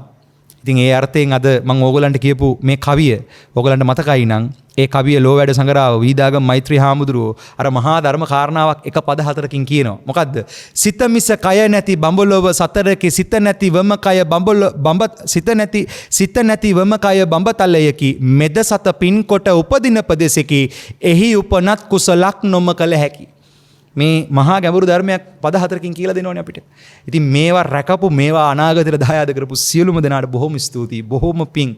ඒ ඇත්තෝ නිසා තමයි අද අපි මේක මේ විදිහට කියවන්නේ. එහෙනම් අනාගතයටත් මේ උතුම් ත්‍රිපිටක ධර්මය, මේ ත්‍රිපිටක සද්ධර්මය රාජ්‍ය අනුග්‍රහයෙන් වේවා, භික්ෂු භික්ෂුණී උපාසක උපාසිකා සිව්වණක් පිරිස හැමෝම එකට එකතු වෙලා තම තමන්ගේ මත ප්‍රකාශ කරන්නේ නැතුව අර්ථ විවරණ මතුවේ, ඒ කියන්නේ සාසනික අර්ථය මතුවලා යන විදිහට හැමතිස්සම සමගිය, සහයෝගය, සහජීවණයෙන් යුක්තව එකිනෙකාට ගරු කරගෙන එකිනෙකාගේ අන්මත ඉවසමින් මේක ඉදිරියට රැගෙන යන ක්‍රමවේදයකට එකඟ වෙන්න පුළුවන් නම් ඒ අර්ථයෙන් අපේ සහයෝගයත් අපි බය නැතුව හැමෝටම ලබා දෙනවා. හැබැයි ප්‍රශ්නේ තියෙන්නේ එක එක්කෙනාගේ පෞද්ගලික ඇජෙන්ඩාස් වලට මේ ත්‍රිපිටකය පාවිච්චි කරනවා නම්, එක එක්කෙනාගේ පෞද්ගලික උමනා වලට මේ ත්‍රිපිටකය පාවිච්චි කරන්න මහන්සි වෙනවා නම් ඒක ඊටාම භයානක තත්ත්වයක්. එතෙන්ට නොයන්න, නිවන නිවනම අරමුණු කරගෙන, එතරවීමම අරමුණු කරගෙන, අනුපූර්ව ශික්ෂා, අනුපූර්ව ප්‍රතිපදාව විවර වෙන තැනට මේ සමස්තය ඉදිරියටත් ආරක්ෂා කරගෙන යන්නට අවශ්‍ය වට පරිසරයක් රාජ්‍ය යාන්ත්‍රණය තුල හරි ඒක හැදිලා ඒ ඉදිරියට යනවා නම් ඒක කිසිම ගැටලුවක් නැහැ. මොකද ඒක ඒ රාජ්‍යය තුල ඒක ආරක්ෂා වෙලා යන ක්‍රමයක් තියෙනවා නම් ඒක හොඳයි. ඒක අනාගතයට දායාද වෙනවා. මොකද එහෙම ආරක්ෂා වෙලා ආපු නිසා තමයි අදත් අපි මේවා බයක් සැකක් නැතුව මෙහෙම කියවන්නේ. ඒක නිසා කාගේවත් පෞද්ගලික අර්ථ විවරණයට නෙමෙයි. අපි හැමෝම එකට එකතු වෙලා සමගියෙන් යුක්තව අර හැමදාම කියනවා වගේ පිටිකල ගුණදන ලොකු ස්වාමීන් වහන්සේ දවසක් කියපු අර්ථය මේ සංඝ සංස්ථාව මඩවලක් වගේ තියෙන එකක්. මේ පරයාප්ති ශාසනය තුළ ප්‍රශ්න ගොඩාක් තියෙනවා. හැබැයි මේක වහගන්න නැතුව මේක ඉදිරියට අරයි යන්න ඕනේ. මොකද නෙළුමක් පිපෙන්න මේ පරිසරය අපි අනාගතයට රැකලා දෙන්න ඕනි කියන අර්ථය. ඒ අර්ථයෙන් අපේ යුතුයකම තමයි ධර්ම විනය මතු කරන එක, ප්‍රතිපදාව මතු කරන එක, කොහොමද පින්වතුනි මේක වැඩෙන්නේ කියන අර්ථය මතු කරලා දෙන එක. අධර්මවාදී මතයක් කියනවා නම් ඒ අධර්මවාදී මතය පුද්ගලයාට පහර ගහන්න නැතුව අධර්මයේ විදිහට ප්‍රතිභානනය කරන, ඛණ්ඩනය කරන නුවණැස විවර කරලා දෙන්නට ශ්‍රාවකයන්ව සබුද්ධිමත් කරන එක. ඒකට පුද්ගලයන්ට පහර ගහන්න යන්න එපා. කොයිම වෙලාවකවත් අධර්ම කරුණ මොකද්ද? ඒ කරුණ අධර්මයක් වෙන්නේ කොහොමද කියන එක තමන්ගේ පැත්තෙන් තමන් පුළුවන් විදිහට විග්‍රහ කරලා දෙන්න. හැබැයි ප්‍රශ්නේ තියෙන්නේ මේකයි. අධර්මයක් විදිහට පෙන්වන්න යනකොට පින්වතුනි අපි ඒක හරියට ප්‍රතිවේධ කරලා නැත්තම් අපි ඒ කියන්නේ යන කාරණාව තුළ අපි ඒක ප්‍රතිවේධ කරලා හිතාගෙන ඒක විග්‍රහ කරන්න ගියොත් සමහර ලාවට පැටලෙන්න පුළුවන්. එසේ නොපැටලී අර්ථ විවරණ අනුපූර්ව ශික්ෂාව ප්‍රතිපදාව මතුවෙන විදිහට මේ කාරණාව කියලා දෙන්න යනවා නම් අනිවාර්යයෙන්ම ශාසනානුලෝමික අවබෝධය තුළ ශාසන සමගිය මුල් කරගෙන ඒක අවබෝධය තුලින්ම කතා කරන්න ඕනේ කාරණාව. ඒ අවබෝධය මතුවෙන නම් අනිවාර්යයෙන්ම ආරාමික පද්ධතිය තුළ, වෙහෙර විහාර පද්ධතිය තුළ ස්වාමින් වහන්සේලාට ගරු කිරීම කියන තැන ඉඳලම, ගුණ ගෞරවය මතුවීම කියන තැන ඉඳලම, ගරු ගුණය මතුවීම කියන තැන ඉඳලම මතු කරගන්න ඕනේ කාරණා රාශියක් තියෙනවා. ඉතින් මේ ඔක්කොම මං මේ තනි පුද්ගලයෙක්ට වෙච්ච මට කරන්න පුළුවන් දෙයක් නෙමෙයි. මට පුළුවන් මගේ වැඩ පිළිවෙල කරගෙන යන්න විතරයි. ඒ යන ගමනේදී මට දැනෙන දේ සහ මේ තෙරුවන බුද්ධ රත්නය, ධර්ම රත්නය, සංඝ රත්නය මේ වැඩේ ඉස්සරහට කරගෙන යන්න ඕනේ කොහොමද කියන එක මට දැනෙන තැනින් තමයි මම මේ සාකච්ඡාව කරන්නේ. ඒ කරගෙන යනකොට ඒකේ අඩුවක් පාඩුවක් වරද්දක් තියෙනවා නම් මේක ප්‍රසිද්ධ මාධ්‍යයක මේ සාකච්ඡාව කරන්න ඕන කෙනෙක්ට විවේචනය කරන්න අයිතිය තියෙනවා. ඒ විවේචනය කරන්න. ඒක අපිට දෙන්න. ඒක අපි කැමති ඒ විවේචනයට. තැන්වල විවේචනය කළත් කමක් නැහැ. මොකද ඒක කොහොමද ඉතින් අර අපි ගාව තියෙන සත්ත්ව ගතිනේ. ඉතින් ඒවා අපි තව කෙනෙක්ගේ තියෙන වැරද්දක් තැන්වල කියව යනවා නම් එතන අවුලක් තියෙනවා. පුද්ගලානුබද්ධව පහරක ගහ. එහෙම නැතුව පුද්ගලයා පැත්තකින් තියලා ක්‍රියාවලිය වැරද්ද මොකද්ද කියලා සාකච්ඡා කරලා ඒක නිවැරදි කරගන්න උදව් කරනවා නම් ඒක තමයි වෙන්නට ඕනේ. මම හැමදාම කියනවා පුද්ගලයාට පහර ගහන එක නෙමෙයි මෙතන තියෙන්නේ, ක්‍රියාවලිය වැරද්ද තෝරලා දෙන එක. ඒකට සසර ක්‍රියාවලිය තුල ධර්මයේ සාකච්ඡා කරන්න ගියාමත් ඒ ප්‍රශ්නේම තමයි තියෙන්නේ. දැන් අද සංගායනාවක් කරගන්න බෑ. මොකද මහරහතන් වහන්සේලා නැති නිසා.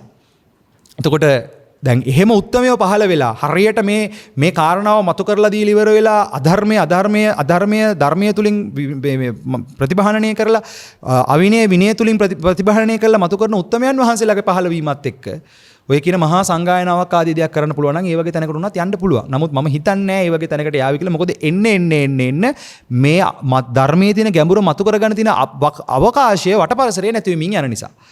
ඒ අර්ථයෙන් අපි ඔය කියන අවබෝධය පූර්ණ නැති නිසා අපේ අතිනුත් ඕන තරම් අඩුපාඩු වෙන්න පුළුවන්. ඒ අර්ථයෙන් තමයි මම හැමදාම කියන්නේ අනේ අඩුපාඩුවක් දැක්කොත් කියන්න.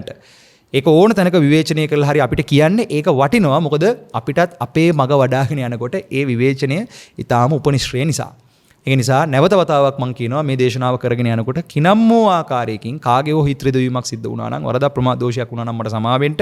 මේ දේශනාව අද ඇත්තටම සිද්ධ කළේ මේ කාරණාවන් අපි කොච්චර පරිස්සමෙන් තේරුම් බේරුම් කරගෙන මතු කරගෙන යන්න ඕනේද කියන අර්ථය කියලා දෙන්න. ඒකෙදි ලෝකයේ තියෙන සම්මත සත්‍ය, සම්මත ඉතිහාසය වේවා, සම්මත සත්‍ය වේවා, මේවා වෙනස් කරන්න යන එක නෙමෙයි ඇත්තටම අපෙන් වෙන්න ඕනේ. අපෙන් වෙන්න ඕනේ ඇත්තටම පරමාර්ථයට එහා ගිහිලා ආර්ය විනය මොකද්ද කියන එක හරියට තේරුම් ගන්න තැනකට මහන්සි වෙන එක. ඒ අර්ථයෙන් කාමසුකල්ලිකාණු යෝගයත් අත්තකලමතාණු යෝගයත් කියන කාමසුකල්ලිකාණු අත්තකලමතාණු යෝග කියන මේ යෝග දෙකෙන් නිදහස් වෙන මජ්ජේන තථාගතේන අபிසම්බුද්ධා කියන තැනට, සත්‍ය අවබෝධය කියන තැනට වෙහෙසෙන්න කියන අර්ථය නැවත නැවතත් මතු කරමින් අපි මේ ගමන හැමින් යමු කලබලයක් නැතුව. ඒකෙදි මට දැනෙන එකම දේ තමයි අපි භාග්‍යවතුන් වහන්සේත් එක්ක ඉන්නවා නම්, ධර්මයත් එක්ක ඉන්නවා නම්, සංඝ පුද්ගලයොත් එක්ක නෙමෙයි සංඝ ගුණයත් එක්ක ඉන්නවා නම් ඇත්තටම අපිට හොඳ ගමනක් ගිය හැකියි. මේ වැඩේ ඉවර කරගන්න තැනටම අපිට ගිය හැකියි. ඒ අර්ථයෙන් නැවත වතාවක් මම ඕගොල්ලන්ගෙන් මතක් කරන ඔය සෑම සුළු දෙනාටම අඩුවක් පාඩුවක් වුණා නම් 10000 වාරයක් සමා වෙන්න. අක්කන සූත්‍රය තමයි අද දවසේ අපේ දේශනාව වුණේ විග්‍රහ කරන්න බලාපොරොත්තු වුණේ සහ විග්‍රහ කළේ. ඉතින් සහ සම්බන්ධ වෙච්ච හැම දෙනාටමත් බොහොම පිං. සියලුම භික්ෂු භික්ෂුණී උපාසක උපාසිකා කියන සිව්වණක් පිරිසට ශාසනානුලෝමික අවබෝධයේ පිණසම මේ ධර්මානුශාසනාවත් උපකාරයක් වේවා. හැම දිනාටම සත්‍ය කෘත්‍ය කෘතඥාන පහල කරගෙන ප්‍රතිපatti ශාසනය පූර්ණේ කරගෙන ප්‍රතිවේදය පහල කරගන්නට ප්‍රතිවේදය අවබෝධ කර ගැනීම පිණසම වට පරිසරය සැකසේවා. නිවන් අවබෝධයේ පිණසම හේතු වාසනා වේවා කියලා පුණ්‍යානුමෝදනා කරන්නට යෙදෙනවා. හැම දිනාටම තෙරුවන් සරණයි. අභිවාදන සීලිස්ස නිච්ඡං වද්දාපචායිනෝ චත්තාරෝ ධම්මා වඩ්ඩಂತಿ ආයුවන්නෝ සුඛං බලං ආයුරාෝග්‍ය සම්පatti සග්ග සම්පatti මේවච අතෝ නිබ්බාන සම්පatti මිනාතේ සමිජ්ජතු. සුවිසි අනන්තෝ ගුණ බලයෙන් උතුම් ධර්මාබෝධයම සැලසේවා. හැම දිනාටම සසර සුවපත් භාවයේ සැලසේවා. නිවනම වේවා. තෙරුවන් සරණයි. දේශක්ඛයෝ නිබ්බානං